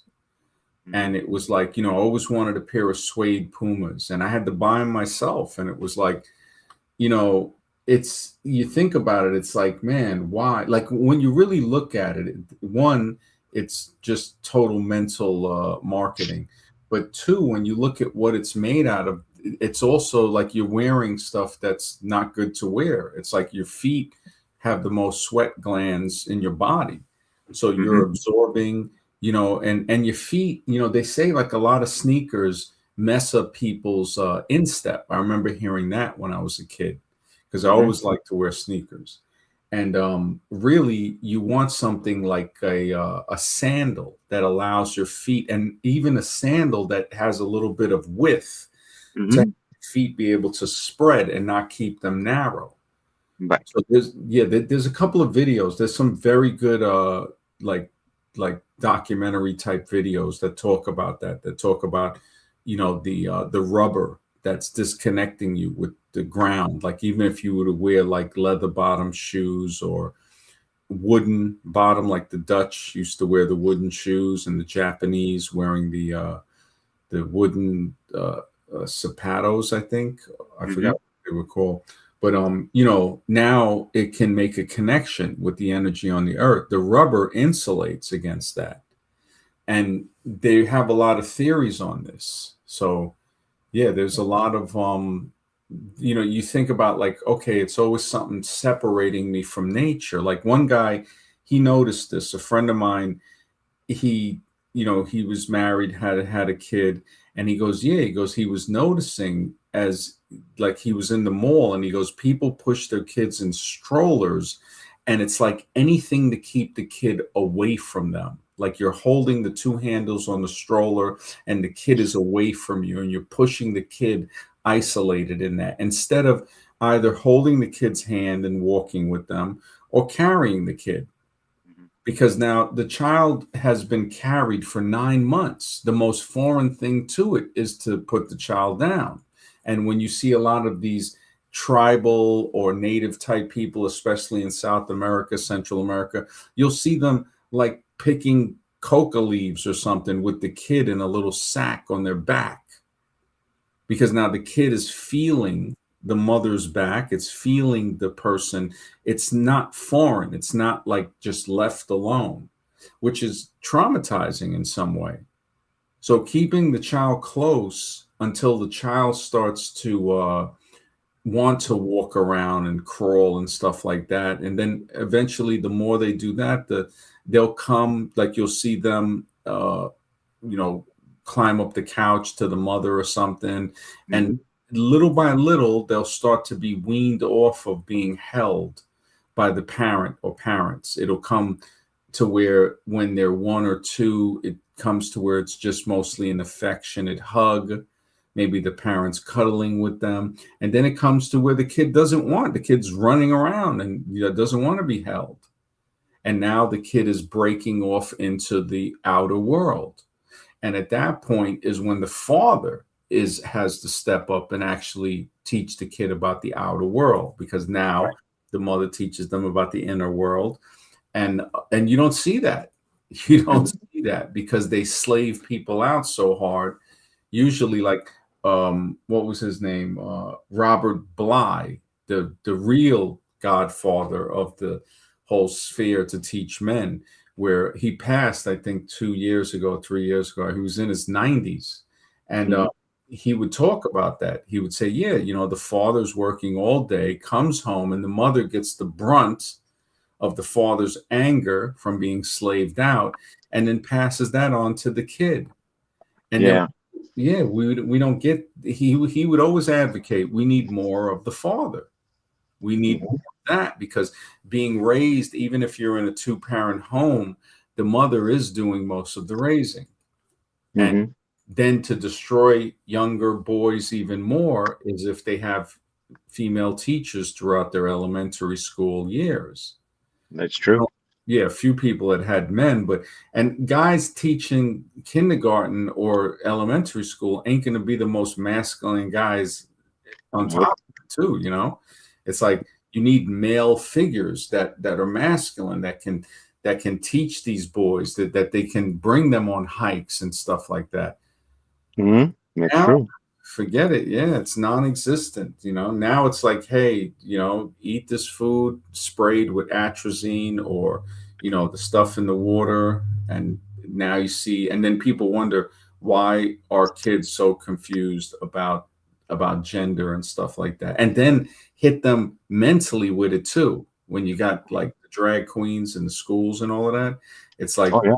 yeah, that's crazy. And for to have people, and that's the thing, they'll criticize because of course we see the Republicans are just like another branch of the asylum, um, Hmm. in the White House, and the Democrats will try to say, well, it wasn't, it's more of certain males that are doing these things to the kids, which we do see that in statistics. But then to say that that, oh, it wasn't a drag or a trans or something, it's like, yeah, don't try to exonerate that. It's like both. You got to be careful. It's like your kid doesn't even understand sexuality. Why would you have somebody that is just wearing it on their shoulder be Hmm. around the kid? You No, see, there's no excuse. But who's running these schools? Who's in charge? They have an agenda, unfortunately. yeah.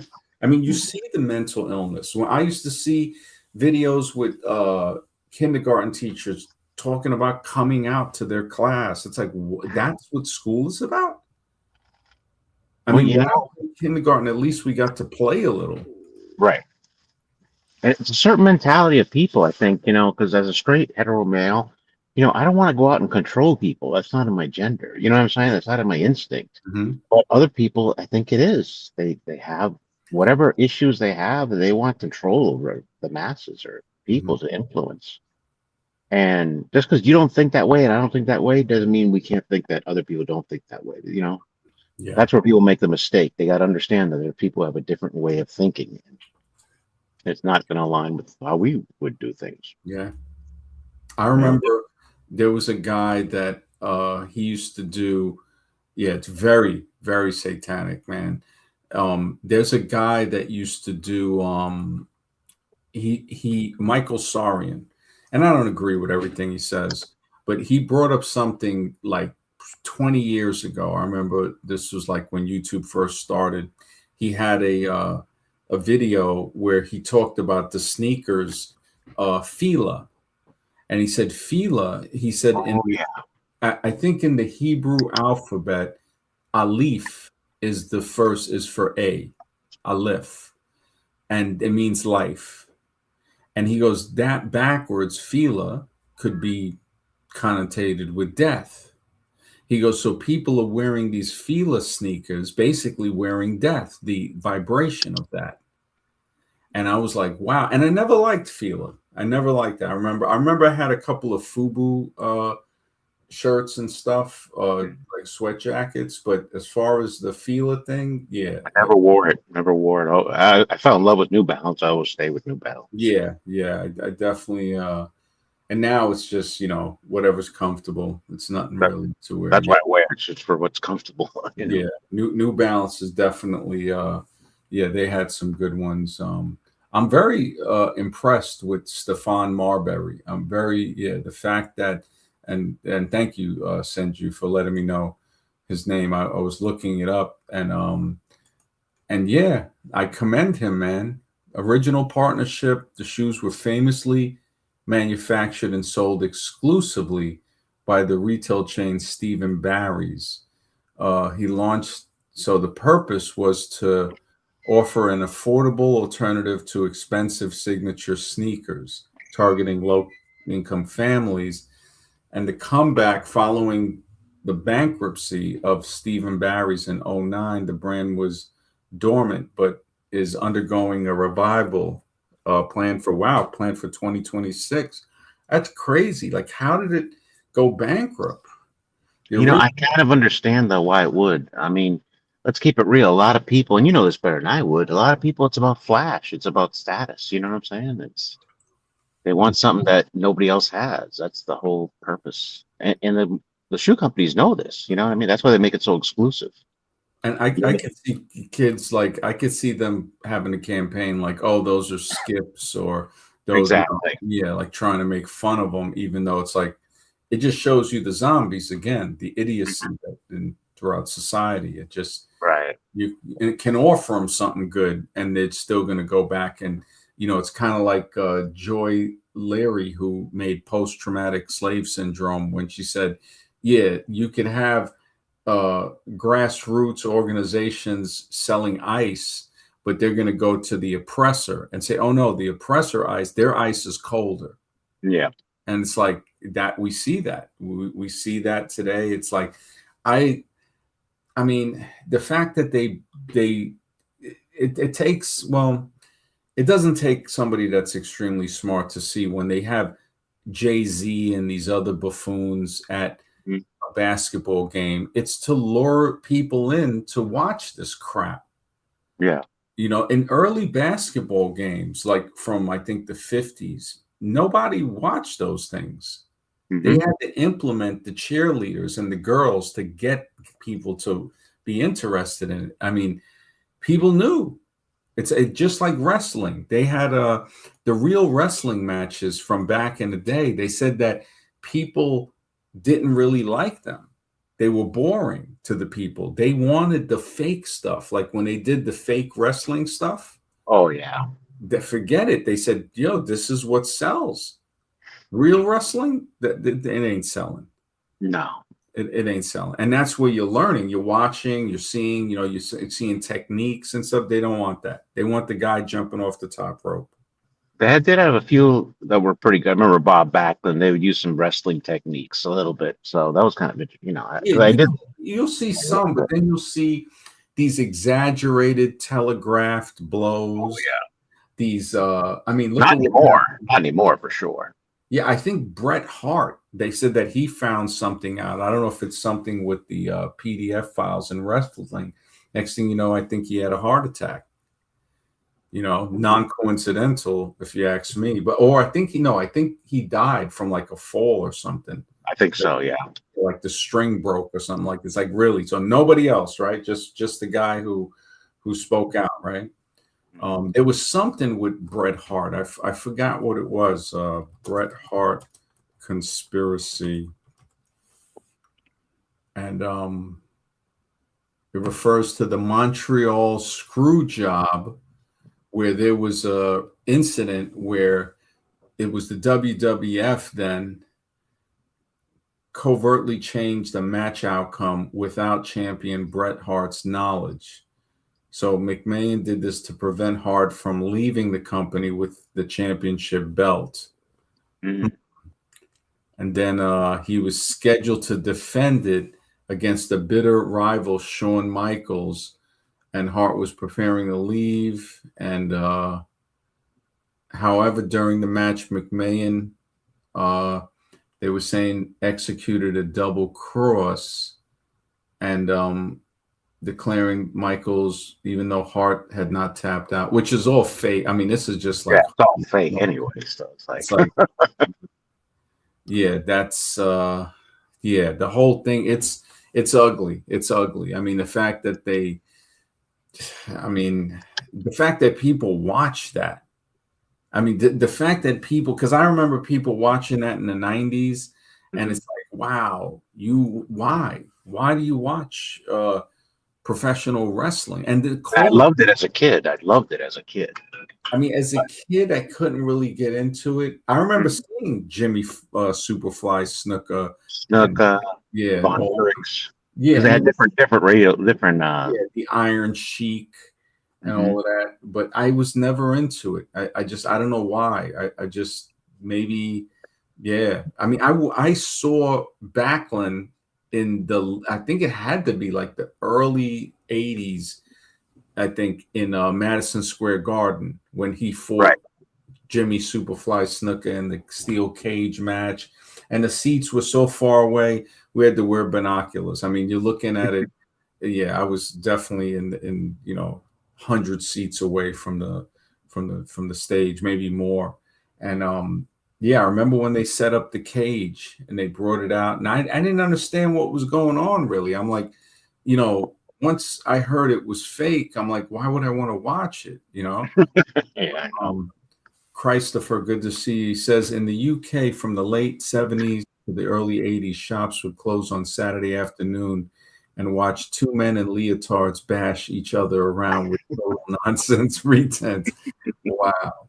That's yeah, bro. Timbo, good to see you. Says it was after that his brother Owen Hart fell from the ceiling after a malfunction of the stunt's harness. Wow. Okay, so it was Owen Hart. Okay, so it was the Brett Yeah, it brothers. was the Hart Foundation. I remember, but a bunch of Hart. Yeah, a bunch of brothers.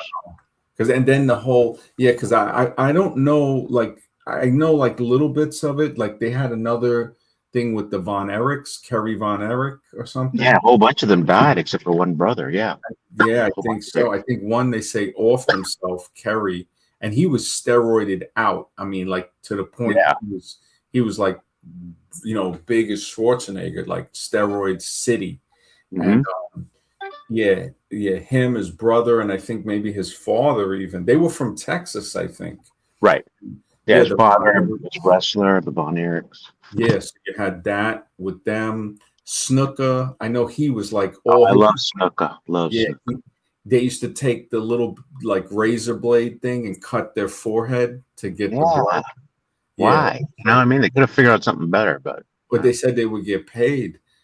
T Raff, brother, thank you for the support, bro. Always a pleasure, man. Appreciate it, man. Thank you, bro. Yeah, man. This is the conversation, man, with made just for you. They make the entertainment just for us. They make the mhm. pharmaceuticals, the alcohol, any flavor you want. I remember in the 80s, the big things were chicks would drink pink champagne. It was like a wine cooler, I guess. And I'm like, what is a wine cooler? Because I was, too young to drink, but uh yeah, they still have I guess Zima is the new, uh stuff like that. But yeah, the 80s were crazy, man. The whole wrestling thing, when I look at it, it says, okay, so it went into the 90s because I do remember Snooker. They had like a documentary on it where they were trying to say wrestling was fake. And I think I forgot the interview. Oh, I know which one. 2020 with John Stossel. He got Yeah, smacked in the face from Dr. D, Dr. Schultz or something. Yeah, and I that remember guy, that. he said that Ed told him to do that. And when he did that, they released him from, so they used him as the scapegoat. And I think that wrestler went and formed like some type of organization. He became like a bounty hunter. It was something Mm. like that. Yeah, I forgot the guy's name, but yeah, Dr. David Schultz. that was the guy. No, the guy that hit him. Yeah, Dr. David Schultz. Okay, Now, yeah, he wasn't a doctor, but that was his wrestling name. okay, yeah, because he hit him, and then he's like, "Oh, is that fake?" Yeah, I remember that. I Yeah, remember that very yeah. well. It was really, yeah. You look at it like, wow, why would somebody, it was very bullyish to do that. Yeah. It's Mhm. also moronic too, you know? Yeah, It's like, yeah, why do that? You know what I mean? There's just some sort of purpose, but you're still gonna get your fans, you know what I mean? You yeah. get your money. I You don't need remember to be hitting it was, people. I think Ed McMahon was going at it against Dana White, like because Dana White's stuff, he was trying to start his own thing like that, and I guess he knew that a lot of the fights were fixed. So like even though the UFC looks real, Mhm. and there are some fights that are real, a lot of them were what they call a worked fight, to where one guy knows, okay, he's going to throw the fight, but the other guy is going to, he's not going to know. So he's going to really think he won. And it's a perfect setup because the other guy's like, he's going to defend that. Senju says, people should look into the sociology theory of how sports is used to neutralize revolutionary energy. Yes, that's actually, matter of fact, let me see if I can, That's a good point. yeah, sports used to neutralize revolutionary energy. And they do this with the carnival throughout the Caribbean and Central America and South America.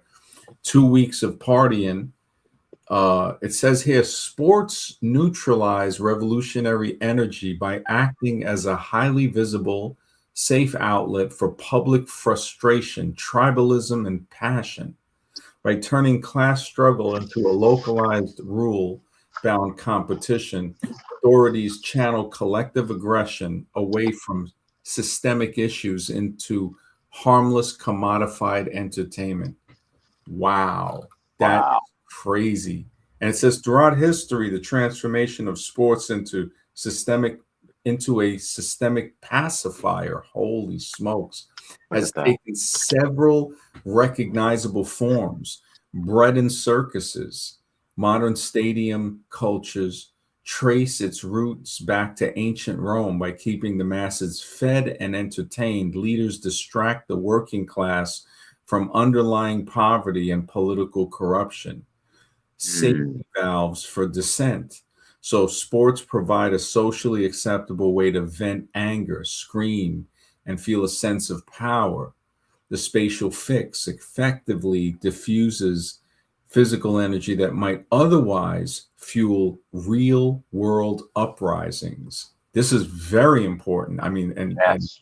it's so real, man. I think I spoke about it being like a steam valve, and these celebrations, all of this thing, weaponized nationalism. Authoritarian and democratic regimes alike utilize massive sporting events to foster unquestioning loyalty. Holy smokes. High Mm, profile international matches can shift public focus for domestic crises to manufacture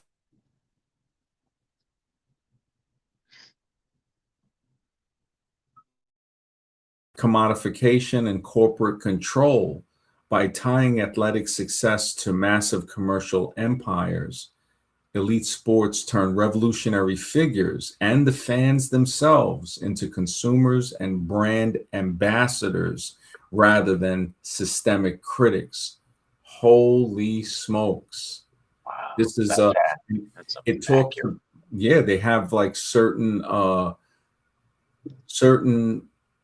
intersection of sociology and culture that details specific historical examples, like the 1936 Berlin Olympics or the 78 World Cup in Argentina. Hmm. So also counter movements use sports for political liberation, like the 1968 Olympic Black Power salute. And a lot of people forget that the two guys up in the first and second, the third guy was a white man from Australia that stood with them against the oppression. See, they don't like to show when people stand together, different people in solidarity. So it was like, wow. Analyzing the modern debate over sports washing, where corporations and governments use sports to hide systemic issues. Yep. Yep, that is so true. That is so true, man. When I think about it, it's like, wow. It man, you you wonder, it's just like, wow. I really, I think about how there are so many things that are created to keep us distracted, and it's not just a regular type of distraction. This is genius level, high level orchestration, organization that just the average person is not going to see through this. I mean, working together with each other, we can the 2 minutes hate from the book 1984. Yup, when they're in the theater and they got their hate time screaming at the yup. That used to remind me of when the guests walked out on Jerry Springer, and he would explain to them, like, okay, this guy here, and then everybody would be booing them as they walked out. And that would remind me of the hate time on 1984 in the movie, and in the book they talked about it. But the movie, I think the movie dropped in 1984. So the movie 1984, yeah, I think it was dropped in 1984. Funny enough, just to think, but really prophetic in a way when I think about it. It's like that's what it was. That's really what it was, man. It just 1984, but the revolutionary wow, I didn't know about the sports washing, man. That is um that is something I need to look a little deeper into, sports washing, because pink washing is when they use that pink ribbon to like mask over the cancer, like they would be doing stuff. The same companies that have chemicals in it um, that cause problems will will say, oh, we're going to have a campaign against breast cancer, so that's called pink washing, like trying to act like they're trying to help the cause, meanwhile their product has chemicals in it that actually contribute to the cause. So yeah, that's let me see. Sports neutralize revolutionary energy by acting as a highly visible, safe outlet for public frustration. So we went over that, the bread and circuses, the commodification by tying athletic success to massive commercial empires. Elite sports turn revolutionary figures and the fans. They become the ambassadors. So we do see that. And wow. So sports used as that. So the modern debate over sports watching, and this is an extremely good topic, because it's like this is something that needs to be talked about. It definitely, and sends you, man. I give you credit for this, man. Thank you. So how the theory, and I think it's more than a theory, man. I think it's definitely more than a theory. This is fact that the modern yeah, holy smokes, man. This is, when I think about that, it's like let me see if I can save this one, because this is important stuff. See this, I saved some stuff that people wouldn't even save because of the knowledge, but hopefully one day I'll start be able to upload videos of this stuff, and see what I can have. But it's saying that the complicity of governing bodies. I'm just looking through some of the stuff they're talking about, and hopefully, wow, it's a lot of stuff. Emerging trends and dynamics from 2025 to 2026. The landscape of it. Okay, man. Yeah, it's every time I go to save it, it's like I like to save the stuff, because sometimes when you go back, you can't find it. Sure. Yeah, you start to be like, man, I should have saved that.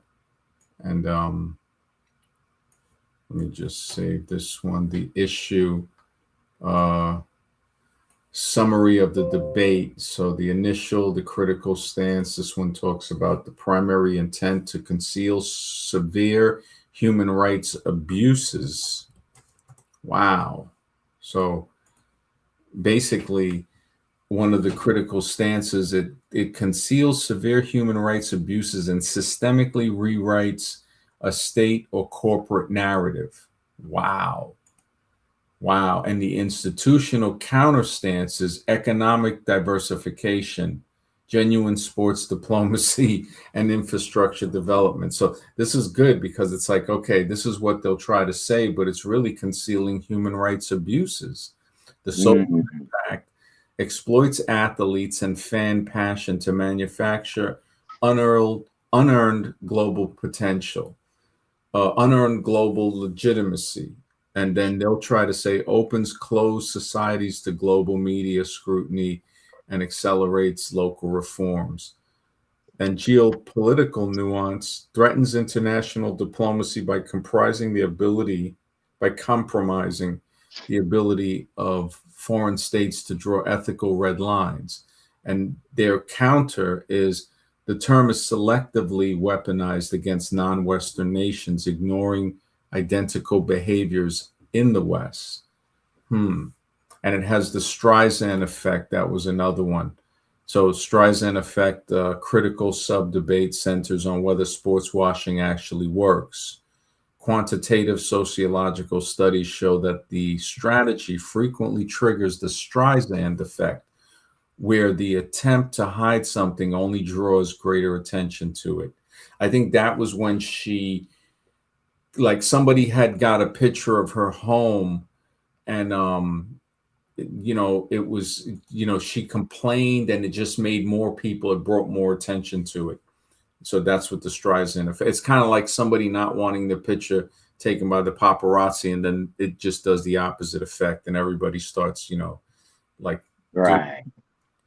And so when an autocracy or controversial corporation steps into the global sporting spotlight, it inherits the intense glare of the international press corps. So while uncritical broadcast coverage can successfully elevate a host's reputation, robust contextualized investigative journalism frequently causes public perception to backfire, driving unprecedented global awareness toward the exact systemic issues the hosts wish to conceal. So it can backfire. It definitely can backfire. And they talked about recently the 2026 World Cup and involuntary realities, the political friction surrounded the FIFA Cup in North America. I guess this is what recently just happened last night with the cup. Yeah, it gets deep, man. You're right about this. This is real deep. This is definitely made just for the people. Punk Rock says, tuning in from Zach Hubbard, appreciate the topics discussed on his channel. Just turned 21 and I learned it's an age to quit bad habits than to start new ones. Looking forward to learning from you. Thank you, Punk Rock 011. I appreciate it, man. And Zach's a cool dude, man. He hopped on the other day. I really appreciate it, man. I looked to see if he was live earlier because I wasn't going to go live. If he's live, I'd rather just, listen to him.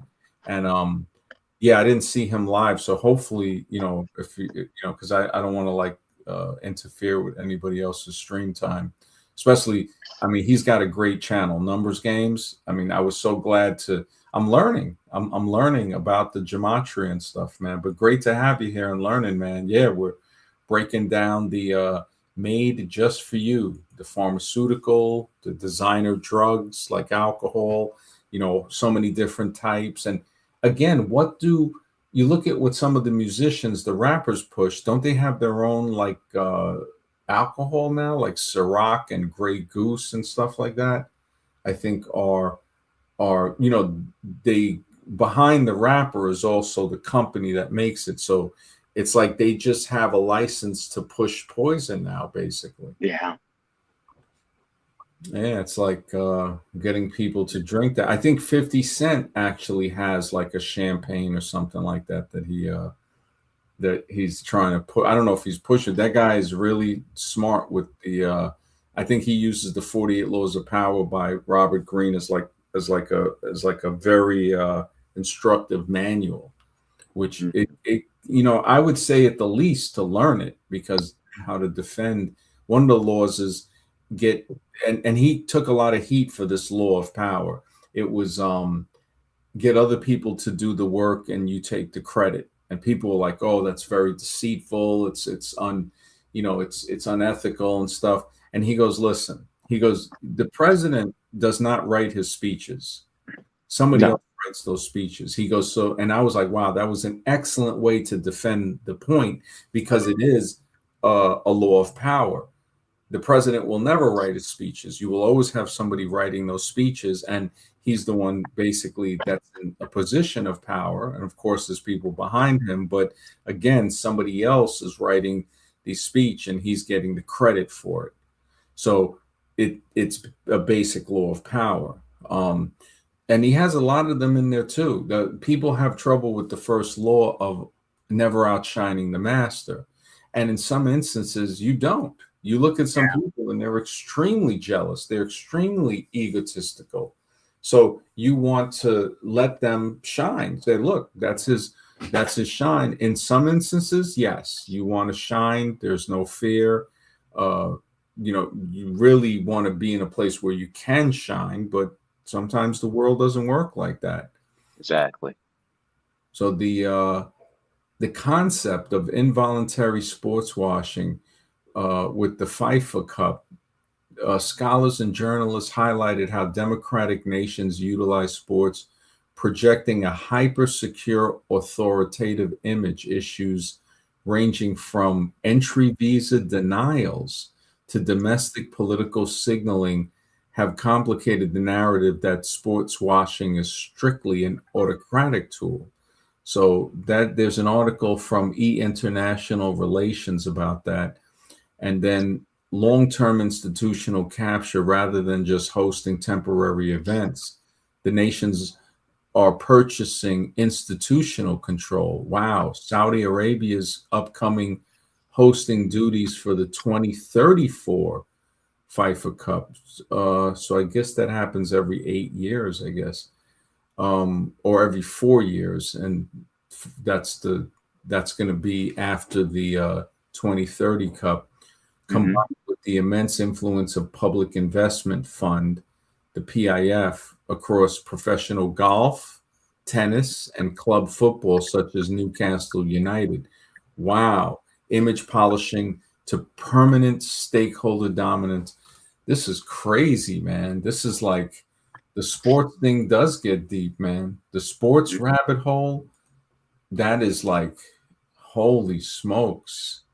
Qatar's 220 billion expenditure on the 2022 FIFA World Cup. Oh, so the World Cup must, yeah, so it's probably every year, I guess. I have no Shows how idea. much I know about soccer. And they're designed to build subliminal positive associations with a state or corporation. This soft power effectively minimizes international focus on systemic human rights violations, labor exploitation, and civil liberties crackdowns. So it's clearly sports washing. Hmm. It's used to basically it's a distraction. It's It a is. wow. I mean, I remember a buddy of mine, he calls me up, because he bets on the games, and he was talking about, the finals game with the Spurs and the Knicks. And he's telling me about this one guy, Wimpy, I guess he's the star of the Spurs team. And he just goes on and on about this guy's a this. He's kind of a wimp, he folds under pressure. I could tell by looking at him. He can't handle the stress and blah blah blah blah blah. And it's like, guys, it's just a ball going into a hole, and you're making this into something it's not. So you know what I mean? They just blow things out of proportion. It's more than just the game. It consumes these people. You know what Yeah, I'm saying? it really Yeah, it's all that's on their mind. And then they start diving deep into the player, about who he is. They try to break down his psychology. And it's like, it's a ball going in a hole. He just couldn't get it in the hole. That's all it comes down to, it's not that deep. yeah. And then the fact that these people lit a school bus on fire. Yeah. That's crazy, man. That is nuts. I mean, so it was fans, Knicks fans, right? Yeah. Knicks Knicks fans fans. light school bus. Let me see if it'll pop it up.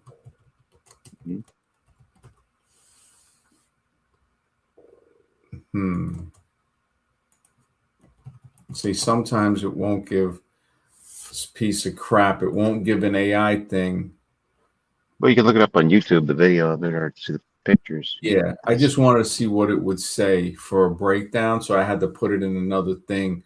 So the New York Knicks fans celebrating the team's NBA championship victory in Times Square were responsible for lighting a school bus on fire. I mean, if that doesn't, that says things without saying it. It's say again, like lighting academia, anything educational on fire for in the name of stupidity. The incident occurred overnight following the Knicks' historic Game 5 win over the Spurs, which secured their first NBA title since 1973. Well, what do you know? And it's all fixed, man. All of this stuff is fixed. Mm-hmm. So, a fleet of yellow school buses leased by New York, New Jersey host committee to transport spot soccer spectators to Manhattan for the World Cup. So, basically, for the FIFA World Cup, It was near 42nd Street and 8th Avenue. So that's like a block, I think, from Times Square by the Port Authority bus terminal. Was swarmed by thousands of fans. Revelers smashed, oh my goodness, using bats. And this is crazy, man. Isn't it? Isn't it? 5 buses were torched or entirely destroyed. This is crazy. Alongside the arson, the surrounding celebrations, right, escalated into violence, Yeah. including 4 stabbings, a shooting of a 17-year-old, and injuries to 10 NYPD. This is, and I think today was the Puerto Rican Day Parade. Oh, I have no idea. Yeah, I think I saw some video and stuff on that. That's just a whole other, you already know stuff happening. Just so much stuff that would happen at that. It's like, it's crazy, man. It's so the chaos, the police respond to the arrest on horseback to disperse the destructive crowd. They made 63 arrests, including criminal mischief and assaulting on officers. And wow, I'm surprised Toronto Dump doesn't pardon everybody like he did with the people from January 6th, the criminals from January 6th. So you want to assault a police officer, get a record, and ruin your life, all because of a ball Oh, going in a hole. yeah, these guys, it's ridiculous, man. It's like whole, and this shows you like they like just what it's saying. It's like they'd rather this happen than those people use that energy to fight the government directly. Sure. So this is the steam valve. This is Yes. clearly the steam valve. And that's why they'll never blame it. They'll never say, oh, the sports, influence this. It's like, no, they need that. Wow. So the identity and names of specific individuals who have been charged. So they have the names and stuff like that. Parade schedules. Yeah. So they got, so they got an upcoming Knicks championship parade. Oh yeah. And every time they win a championship or any of the sports teams, they have a parade going. Yeah. Holy smokes. It's like, Oh, why? Why, man? Timbo says, UFC at the White House is underway, but beforehand, Trump's son asked Daniel Cormier if they were any rig fights he knew about. People are wondering how much trouble Daniel is in for outing the DM. Wow. Wow. So, you know, that I mean, these guys, when I saw Dana White had like a speech, and I mean, it's just sad, man. Like some of the stuff that, I mean, this whole thing, it's like, this is idiocracy. The fact, just like the movie, someone had said in the chat earlier, just like the movie Idiocracy, they are pushing this whole agenda. Trying to see who it was. I think it might have been Gigi or who was it? Or Light or Sig. Just trying to see what but yeah, it was definitely something. Punk Rock says minimum ticket prices were over 10,000. Holy smokes. $10,000 at the Knicks arena. That in itself is disgusting. Absolutely disgusting, man. I just think about the poor communities that could be supported with that amount of funding. Wow, you're absolutely right, man. The amount of communities that could have been supported with that funding is just wow. Minimum ticket prices were over $10,000. That's insane. yeah. That's insane. But instead of helping their communities, they'll go see a Knicks game. That's crazy. Or that money could have been used to do something better. And then what do they do afterwards? 5 buses and thousands of fans. It's like, so they went on a rampage. That's actually a very good way to analyze the effects of how sports can immediately become weaponized to Hmm. to to violence, and it's the steam valve comes off. So if these events weren't there, if these events didn't happen, people would eventually start to get so frustrated with the oppression of the basic work week that they would just go werewolf. Hmm. They would just go straight werewolf, from like Joker, when he says, people think that they're going to sit there and take it like good little boys and that they won't werewolf and go wild. I mean, that movie had some, I didn't see the whole movie, but I saw some clips and I was like, it has some very good points of the frustration, Hmm. and definitely some energy harvesting. Yeah, there's definitely something going on with that, man. There's it's open to see. I mean, Yeah. you could be happy your team won. There's nothing wrong with that. But you see, this is animalistic. This is just ridiculous. Oh This yeah. kind of behavior. Yeah. And it's And like these are grown adults too, I might add. They're not yeah, kids. Oh, stabbings and shootings and bus fires. That's crazy. mhm. And they say here in one article from the New York Post, Knicks mania turned into complete insanity in Times Square. School bus engulfed in flames by Fox News on 42nd Street. The Facebook ABC 7 New York video captures flames. The stabbings, shootings. Oh my goodness, man. This is yeah, they got a whole bunch of the videos. Knicks fan tear apart a city school, tearing apart a city school. What? This is oh man. And that was yesterday. Yeah, Um your team won, so let's go destroy some things. It makes yeah, no sense. exactly. They're like, "Hey, let's show you how intelligent we can act."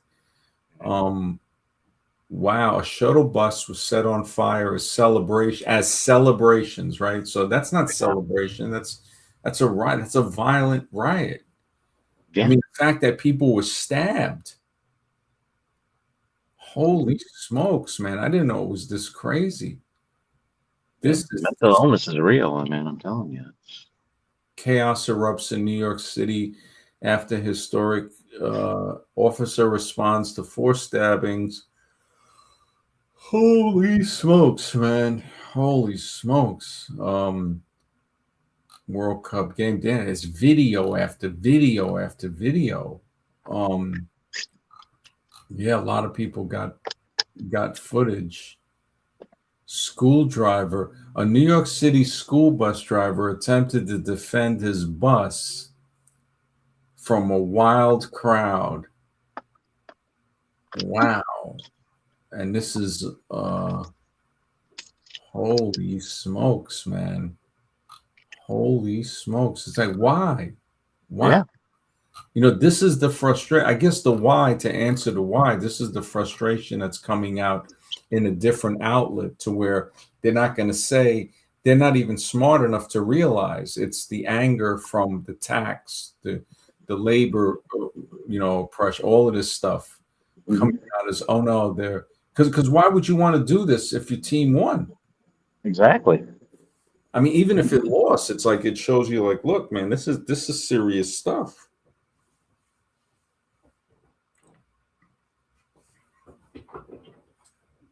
Wow. Holy smokes, man. This is yeah. It's like The Purge. Yeah, that movie The Purge, when everybody goes crazy for 24 hours or something like that. Yep. I like the fact that race does not matter anymore when people do such a oh my goodness. They'll always bring it in, man. I very much appreciate you and your channel. Thank you, man. I appreciate that. Uncommon Truth, Shaman. I really appreciate that, man. Yeah, X and I were trying to educate, bring, the link is pinned to the top of the chat for anybody who wants to hop on. I don't know how much longer I'll stay live tonight. I'm a little tired. Um, it just, I appreciate that, man. I really thank you, man. I appreciate you too, man. This is, it's good to hear that there's people that think and listen and can add into this, and we can all learn from each other. I wouldn't have even known about this if X didn't bring it up, because I don't even follow it. I was just trying to like avoid anything with the Knicks. I thought it was more going to be like a soccer thing that was the headline.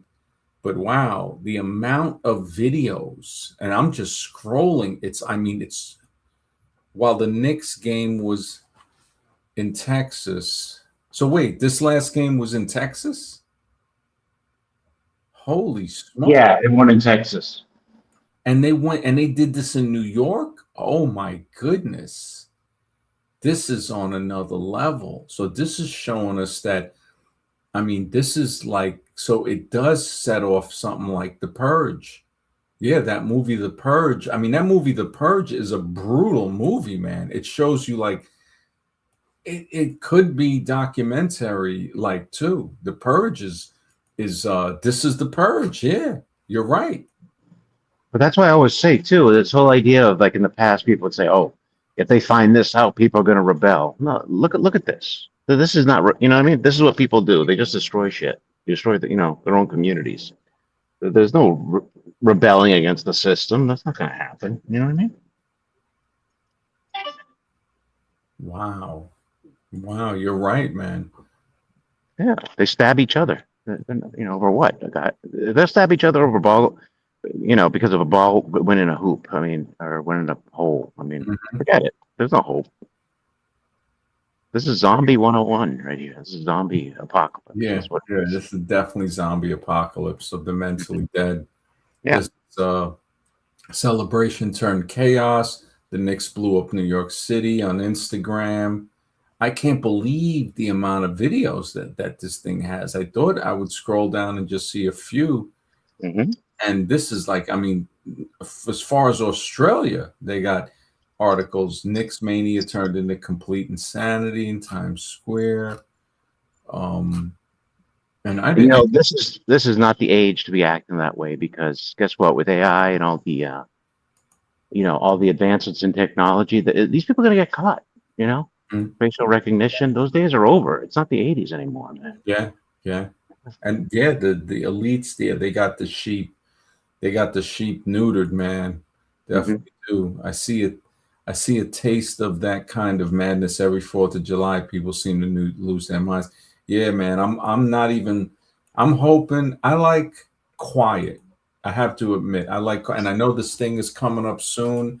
It's going to be this. I think people, hopefully, I don't know what the.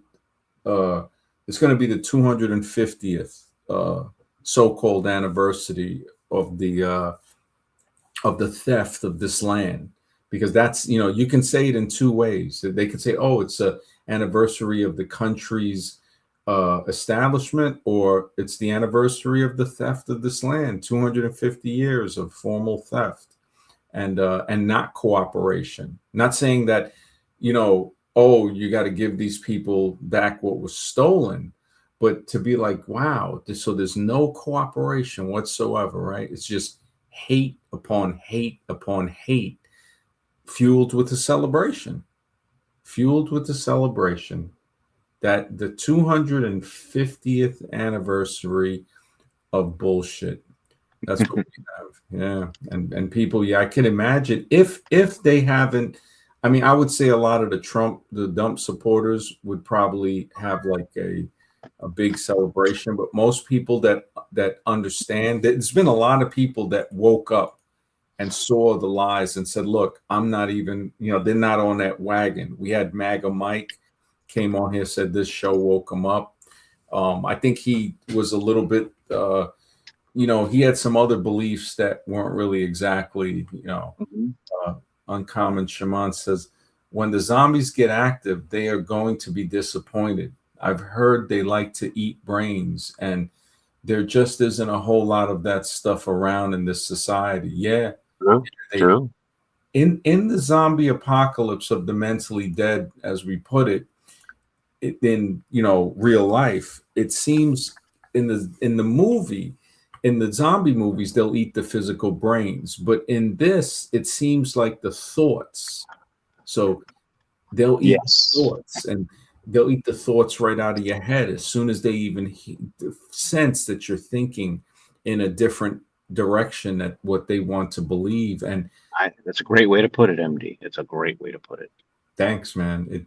It just, I've noticed, I said, man, especially even when somebody asks my opinion of something, and it'll get to where I'm like, wait a minute. I'm like, you don't really want to know what I think. You want to hear your opinion. You want to hear me repeat your opinion. You don't want to hear me say that. Like, if somebody asks me, well, what do you think about sports games? And I said, well, I think that they program people, mentally. I don't think it's a good thing. And they will be immediately like, well, why? And start bringing things up to where I'll be like, well, wait a second. Are you trying to get me to change what I think about it? So you didn't want to know what I Mhm. thought about it. You wanted to know whether I agree with you. And now that I don't, now you want to change the way I think. And that's Yeah, that's a very slick zombie move, I notice. Very, sure. very slick. Well, So it's like I like golf, but when you said that you find it boring, I didn't try to change you. It's like, okay, that's fine. You know what I mean? exactly. Yeah. You didn't say, well, hey, it's got a lot of things that are not boring about, you were just like, Yeah. all right, that's a genuine response. The Hmm. other person might say, well, golf offers this and it does this and it that. And it's like, well, you just ask me whether I like it or not? It's like now that person turns into a commercial Yeah, for whatever it is, because people would bring that up with a lot of the sports and stuff. They'd be like, hey, well, it's good, it gives kids exercises and stuff. It's like, hey, you can do exercise for exercise. So many people have gotten messed up from sports. It's ridiculous. sure. I can understand like gymnastics and like Olympic type stuff, track and field, and even some of like the pole vaulting and stuff. You start to wonder. It's like, well, what am I doing this for? Hmm. It just reminds me of like the slave games or something like that. It's like, okay, I want to see you guys compete and just do stupid stuff to entertain somebody behind the scenes. Look, Sure. yeah, I look mean, at I it. remember when I was at a football game one time, and these people were arguing back and forth, and I can't remember who said what to what. But the guy says, your wife's a real ugly bitch or something like that. The guy was ready to kill him, and they had to hold this guy back. And it's like, this is the level of what people get to. Why would you insult some guy's wife over a freaking football game? You know what I'm saying? Why would you Wow. even get into it? You know what I'm saying? And the guy didn't even seem like he was that interested in the game. He was more interested in just pissing people off. Yeah. It's just, but these are the zombies. I mean, they just go there to fight. They go there to argue. It's just ridiculous. Yeah. No, it's true. Yeah, they really just it's like they seed animosity anywhere they go. They just want a problem. They want to keep it. They're uncomfortable with themselves. It Yes. does stem, from lack of self-respect, and that is the only way they can disrespect others. They're so sunken into a place of hate for themselves that they'll go around and spread that. And it takes a smart person to see that and Hmm. not react. You have to act of your own accord to say, okay, this person's infected, and that's like the zombie movie, to say this Hmm. person's infected and they want to try to trigger me. They want me to engage with them. It's like Mark Twain said, never argue with a stupid person. They will Right. drag you down and beat you with experience. You'll never win. And just like Dietrich Bonhoeffer and Cipolla wrote, they said, if you decide to deal with somebody who is in that frame of mind, there is no coming out ahead or even. You're Mhm. going to take a loss dealing with a stupid person. They're going to do something not intentionally, but they're going to do it unintentionally. They're Yes. going to, yeah, it's just, and this happens. You can chart the responses. It's real. It is. It's And that's why I appreciate that you bring up the laws of stupidity and you emphasize that, because even myself, I underestimate the laws of stupidity. I've certainly been guilty of that in the past, but mhm. it's real and it's Yeah, out there. The laws of stupidity are a very important thing to learn. yeah, It'll save your butt. I mean, we're dealing with idiots out here. yeah. and dangerous idiots too. Like That's to right. somebody who can, and it has a lot to do with foresight to protect ourselves. So if somebody had foresight, they would have known not to, to stay inside during the Knicks game thing, because Yes. everything would happen. I didn't even know about this. I mean, I guess, yeah, it's Manhattan, but another borough, but it's, if you didn't mention it, because that's how much I'm not even trying to bother with this stuff, but really it needs to be known. It needs to be like, hey, you know what? You don't want to be out there with this type of stuff, because they said, look, 6 people got stabbed. Somebody got Yeah. shot. A 17-year-old got shot. It's like, what the heck? Buses, the fact that buses were lit on fire. It's like, Mhm. you have to be kidding me with that. It's like, what? Like, What? say a buddy told you, "Hey, let's go down to Times Square and just celebrate." You could have been caught right in the shit. You know what I Right mean? in the middle of it. Be like, hey, let's just go to, and Port Authority is, yeah, that's 8th Avenue. So that's Mhm. like it's a block away. And I I'm really shocked. I'm really like, well, I shouldn't be shocked because it's zombie behavior, but I think it's gotten worse. I think it's because I don't remember like crazy stuff like that really happening. I guess, like they said, it's no victory, like this is the first championship since the 70s or something like that. 73. I think it was 73, they Yeah. said. That's 73 or like 72. looking at over 50 years, Hmm. but it's all rigged. It's all rigged. Ain't nobody winning a championship or even, I think, a regular game. I mean, maybe you might get a low level game, but Hmm. all of this other stuff is it's all about betting and brainwashing. Yeah, but it's also the reaction too, because you don't need to act like an animal. Yeah. Just say, "Hey, great game, cheers," and have a beer or something. Whatever. Just Yeah. you don't need to go nuts. It's a ball in a hole for crying out loud. Yeah. Exactly. There's got to be something more to that symbolism. Throwing a ball through a hole, like kicking a ball through a field goal, sinking a ball into a hole. There's something more to it that I haven't put my Well, finger on. the game itself was developed in Springfield, Mass, by a guy. He took peach baskets, and it was to keep kids active, physically active during the winter time indoors. And what Uh, were they throwing into the peach basket? Peaches or like a ball?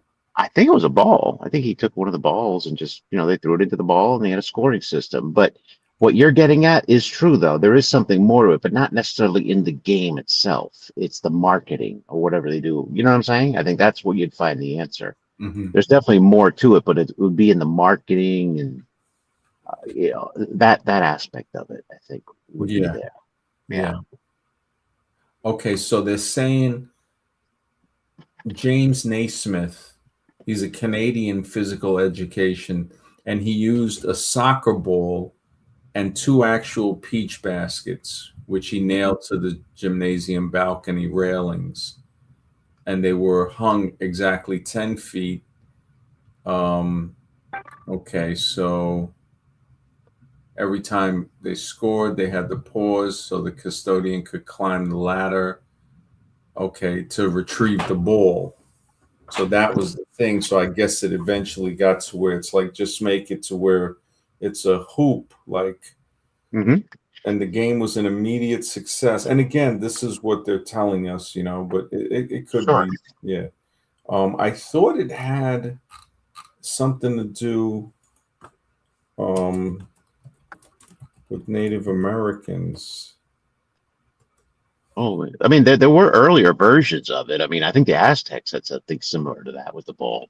Okay, so it was modern basketball. They're saying this is 1891, Yeah. but its rapid integration into Native American communities began in the 1890s through federal Indian boarding schools, Oh, okay. designed as a tool of assimilation. So Mm. native youths reclaimed the game, adapting it to a fast-paced, community-driven tradition that's today it's still known as Res Bowl. So I guess that would stand for reservation. Uh, Hmm. REZ though, Res Bowl. because I knew they had some type of link there. I remember reading that, but then when you told me that this guy did it, uh, so That's the official. You know what I yeah, mean? yeah, no, no, it still stands as the official because it's 1891, and they're saying the rapid integration into the Native American communities began in the 1890s, so the same decade, probably after he established it to where it's like, because there was also that thing with the Incas where they would hit the ball with like some type of thing around the hip and try to get it, but it wasn't a basket that was um, horizontal where you throw the ball above it and get it to go through the hoop. I It think it's was more like a actually dunk, right? A dunk. no, yeah, this was a stone circle that was vertical attached to the side of a wall. Oh, So okay. you're trying to throw the ball, like you can probably bank it off the wall, but it, Hmm. it more looked like just like a circular stone with a hole that was attached to a wall. So now you got to throw the ball through it horizontally, actually, through the side, Oh, because okay. it's not like a basketball hoop is horizontal. Right. It's, and you throw the ball vertically high to get it through it, right? This Hmm. you're throwing the ball horizontally to get it because it's turned on its side now. So you're going to throw the ball through it, not through an up and down motion, but through a side shot kind of thing. And they said it was, from some archaeologists were saying that it was that they would actually execute the losers on the team. Wow. Look at that. Punk Rock says basketball is one of the most geometrical sports. Freemasons created these possible American sports, including Naismith. Wow. Wow. Mm. That's, yeah, man. That, I tell you, this is the more we share knowledge, the more we learn, man. This is a beautiful thing. Thank you. Yeah, Yeah. but bread and circus existed everywhere, not just in the Roman Empire. I guess it was a worldwide thing. Oh yeah, yeah. Well, when you add in the fact that the Inca are in South America, right? And that Hmm. was really the ruling class of, I guess, the civilization there. But then when this guy found what appeared to be four sunken Roman ships off the coast of Brazil. So now, Mm. or this is saying that the Romans traveled to South America, Yeah. and probably the Egyptians definitely too. They probably got the routes from the Egyptians after they were, invaded, and Greece, because Greece invaded Egypt. Then Rome, had beef with Greece and Egypt, and ended up being the ones that were now in charge. So when you look at that, you say, who knows? Maybe the bread and circuses came from the Romans going over there, or it came from South America, maybe even. What if it's over? Maybe. Yeah, it's such a mystery. See, and thinking in those directions allows us to at least speculate with people that believe the orthodox theory of archaeology or evolution and stuff. You can't even, as soon as you bring it up, they try to shame you and say, "Oh, you're thinking? You're thinking for yourself? We got to have an archaeologist with." We have to go see the Wizard of Oz and get a piece of paper to say that we're smart before we. Exactly. Yeah, and it just, this is because I remember they were talking about that years ago about it seemed that the Incas would have prisoners play the game and the losing team would be decapitated or something like that. So they're basically playing for their life. Wow, that is crazy, man. That is crazy. When I think about it, it just, yeah, man. Yeah, I can't believe I think it's raining. Holy smokes. Well, it was kind of warm the last few days. But yeah, made just for you. So the sports made just for you, just for us, everybody. The the beverages that people drink during the sports. You think about what is sold during these games. I don't think there's any sports game where they don't sell beer and hot dogs and stuff like that. No, every event has beer. Yeah, and And it's I've like, seen games where people just go there to get drunk and they get into a fight before the game even starts. I mean, mhm. Yep, yeah. yep. That's tell you the bread in circuses, and alcohol is definitely a big part of that. And Well, think about it too. If you're like a major ball chaser and that you're so consumed with it, you add the alcohol mixture in it, you got an explosive combination. yeah, yeah, Yeah, you got you got people running down, setting buses on fire, basically. yeah. Just out of, and that's the craziest thing. So these people that were inspired, that were programmed to do this, were watching it on TV. Mm-hmm. So it Yeah. wasn't even like, because at first I thought, okay, maybe they played at Madison Square Garden, but it's like, no, no, it's like they watched it on TV and just went straight, you know, just went werewolf Yeah. after I guess they won. And it's like, and what they do. So instead of going out there celebrating like happy, no, it's beef. It's like people stabbing and shooting and torching stuff. It's like, what the heck? Any normal person would say, wait a second, this is not good. No. This is dangerous, actually. Very dangerous. Yeah. But see, that's what laws of stupidity and the ball chase, it's all important because it Hmm. keeps you at a safe distance. You're aware. Wow. Gigi says you got to drink because you're losing the sports bet. That's, yeah, and, and that's another thing you brought in. It's that it's heavily revolves around gambling. Yeah. It's like I don't think they're, yeah. It's like, every game is a bet. It's somebody's betting, like some group of people are betting.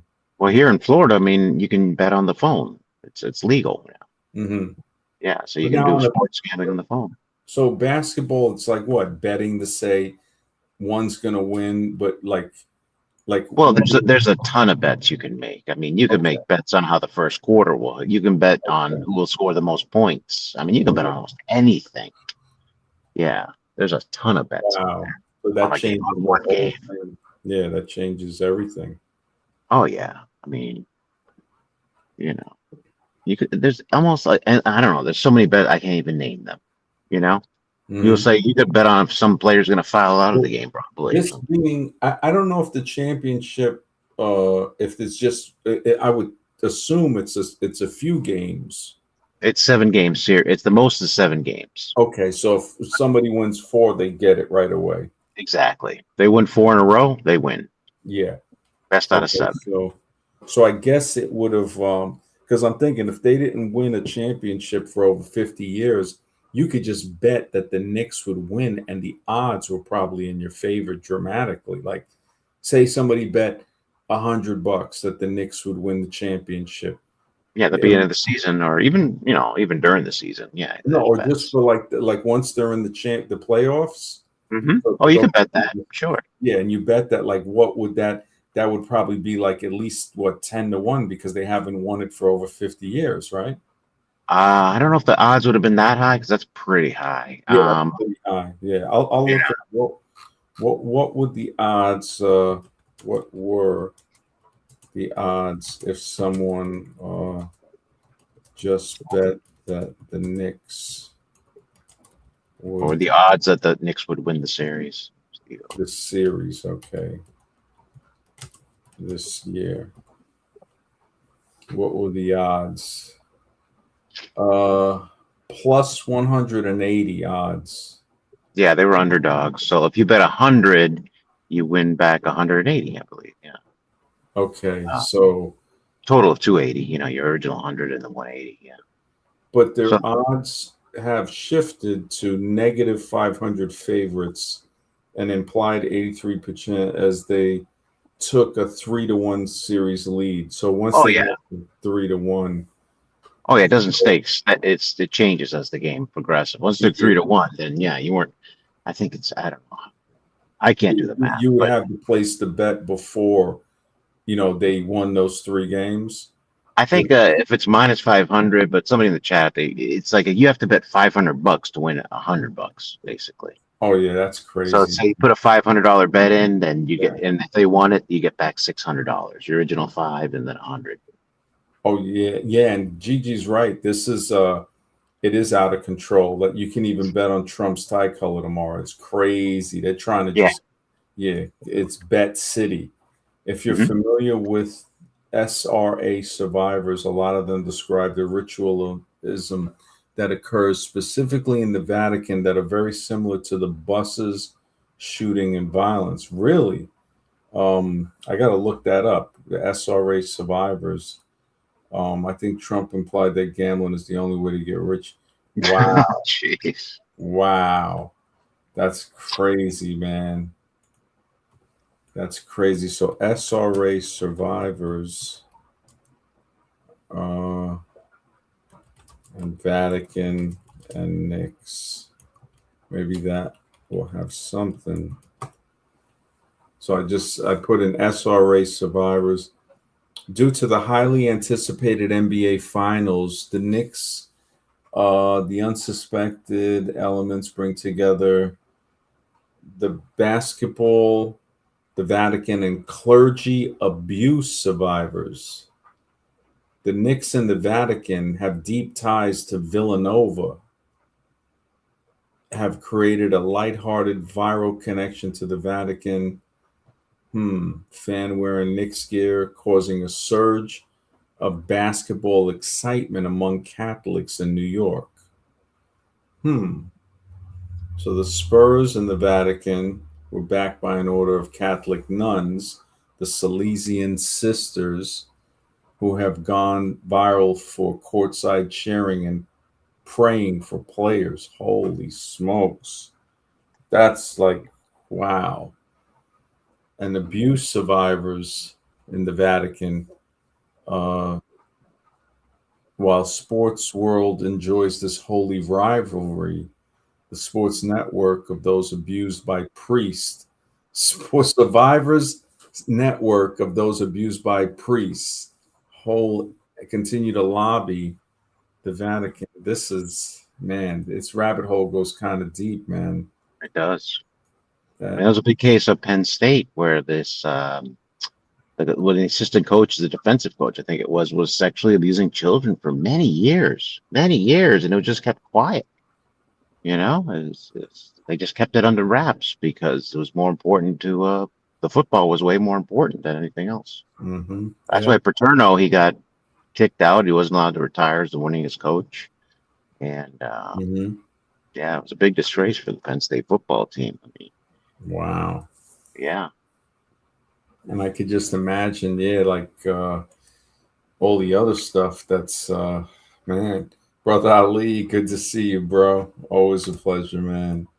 The Yeah. world is uglier than we know. That's one thing. You know what I Oh mean? yeah. It's It's really there's is. some deep underlying stuff that people Hmm. can't even bear to look at. It's like there is I mean, I can't believe that this happened right here and it just wow, these people five buses to torch five buses.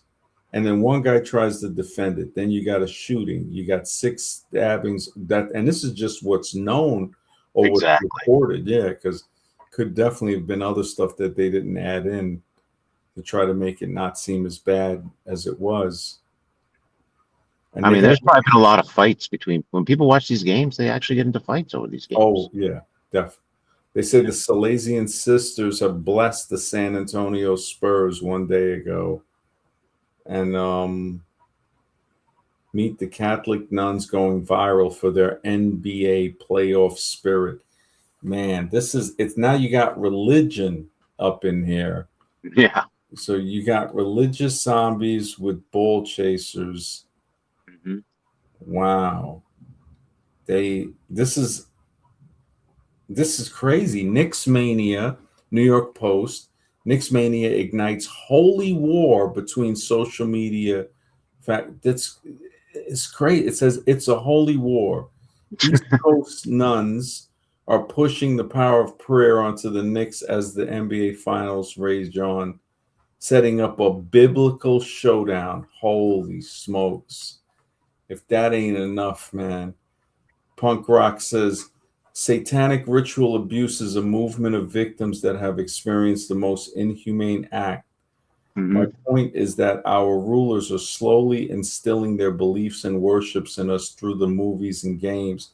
Yes, I clearly can see that as being viable, man. There's the movies without a doubt. The games definitely, but the movies. I mean, they really put forth some stuff. I mean, look at Idiocracy. You know, wow.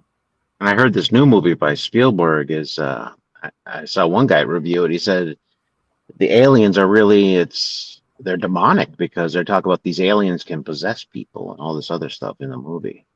Oh, They control really? your thoughts and possession, and it's he's not saying they're demonic, but they are. He's basically trying to replace demons with aliens in the movie. So that was the you didn't see it, did you, or no? No, no, but I think I might. When I get a Yeah, chance, I might go see it. I'll yeah. definitely see it streaming, but I think Scribe might have saw it streaming or something. I don't know if he went to the theater. well, it's at the theater. It just opened in the theaters. Yeah, so it might be. Yeah, that's. I thought. I mean, I don't know if a few people were saying it's a continuation of the Close Encounters of the Third Kind, or from Could when. be. Yeah, but that's. I mean, once I heard Spielberg was making this, and like Biden and Trump and them were trying to, talk about, oh, we have the alien files or something. Like, yeah, anything but the other files, right? It's But it like, could be foreshadowing whatever they got planned. You know what I'm mhm. saying? Yeah. That's why I'd be interested because it's what they got in the works. It's trying to prepare us. Oh yeah, yeah. There's definitely something behind the scene. Um, they could show us everything openly. No one cares. Look at the e-files. Yep, exactly. Give them I agree. UFC free burgers and beer, free beer and burgers. You're so right. You're so right. 100%. You could 100%. put it in the open and they don't care. I've heard it's pretty underwhelming. It's crazy, man. It's you know, it makes you wonder what type of thing this is. What type of, some might call it a simulation, some might call it a torture chamber. Others, who But knows? that's why it's important to find out what is truth and what is reality. We got to go where it leads us. That's the only way we're going to know what's going to happen if we can live in reality. Yeah, yeah, it's true. Yeah. No, you're right about that. Yeah, this man, that's serious stuff right there. It's yeah, I'm gonna look into some of this, man. It's very interesting. Very interesting. The whole I'm still kind of flabbergasted on this. Like, wow, these people just went total nuts, insanity. They were right. That's some insane thing to go Yeah. the game. So this is specifically made these bread and circuses, and to think about, like we spoke about yesterday, like every season it's some type of sports season. Yeah. Of course. Yeah, They got it this all covered all year, 365 days a year. There's some sports going on. wow. Yeah, I honestly don't, the e-files, man, they're sick. It's sick monsters, man. It just, that's the monsters. It's like, maybe to be more controllable, they know that somebody that's morally depraved will be Hmm. able to be controlled for them to do once they do the e-files. Punk Rock says, I'll close with this. When you get the time, listen to Max Lowen, one of these survivors whose story is very specific. I have maximum doubt that our rulers are human. Later, Max. Thanks, bro. Yeah, I agree with you. It just I don't think the thing that's behind humans, there's definitely something behind them. I don't think it's human, but I also don't think what we see as humans are all humans. And the reason being, I'm extrapolating on the fact that in nature, like this picture here, we Hmm. see that on the bottom, that's a spider mimicking the ant on the top.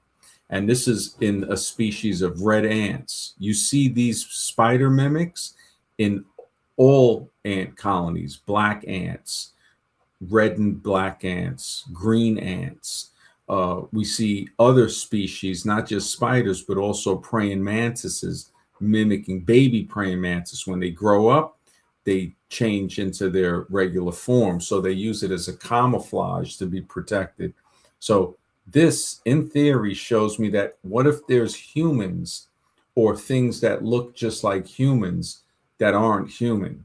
but to the point where you would never know the difference, where it's not just like a mimic where you can look at it and say, yeah, okay, that looks a little different, like how you could tell the ant when you look at the spider up close. You say, okay, yeah, this is clearly not an ant, but I could see how it's camouflaged and it's in there preying on the ants.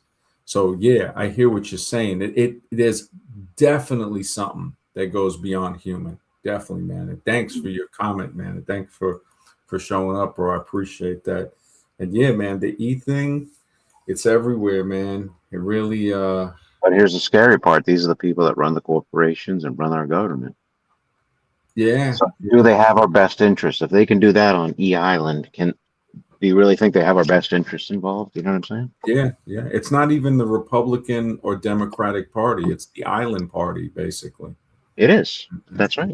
Clinton was there. They show Clinton all over the place. He was a Oh yeah, Democrat. yeah.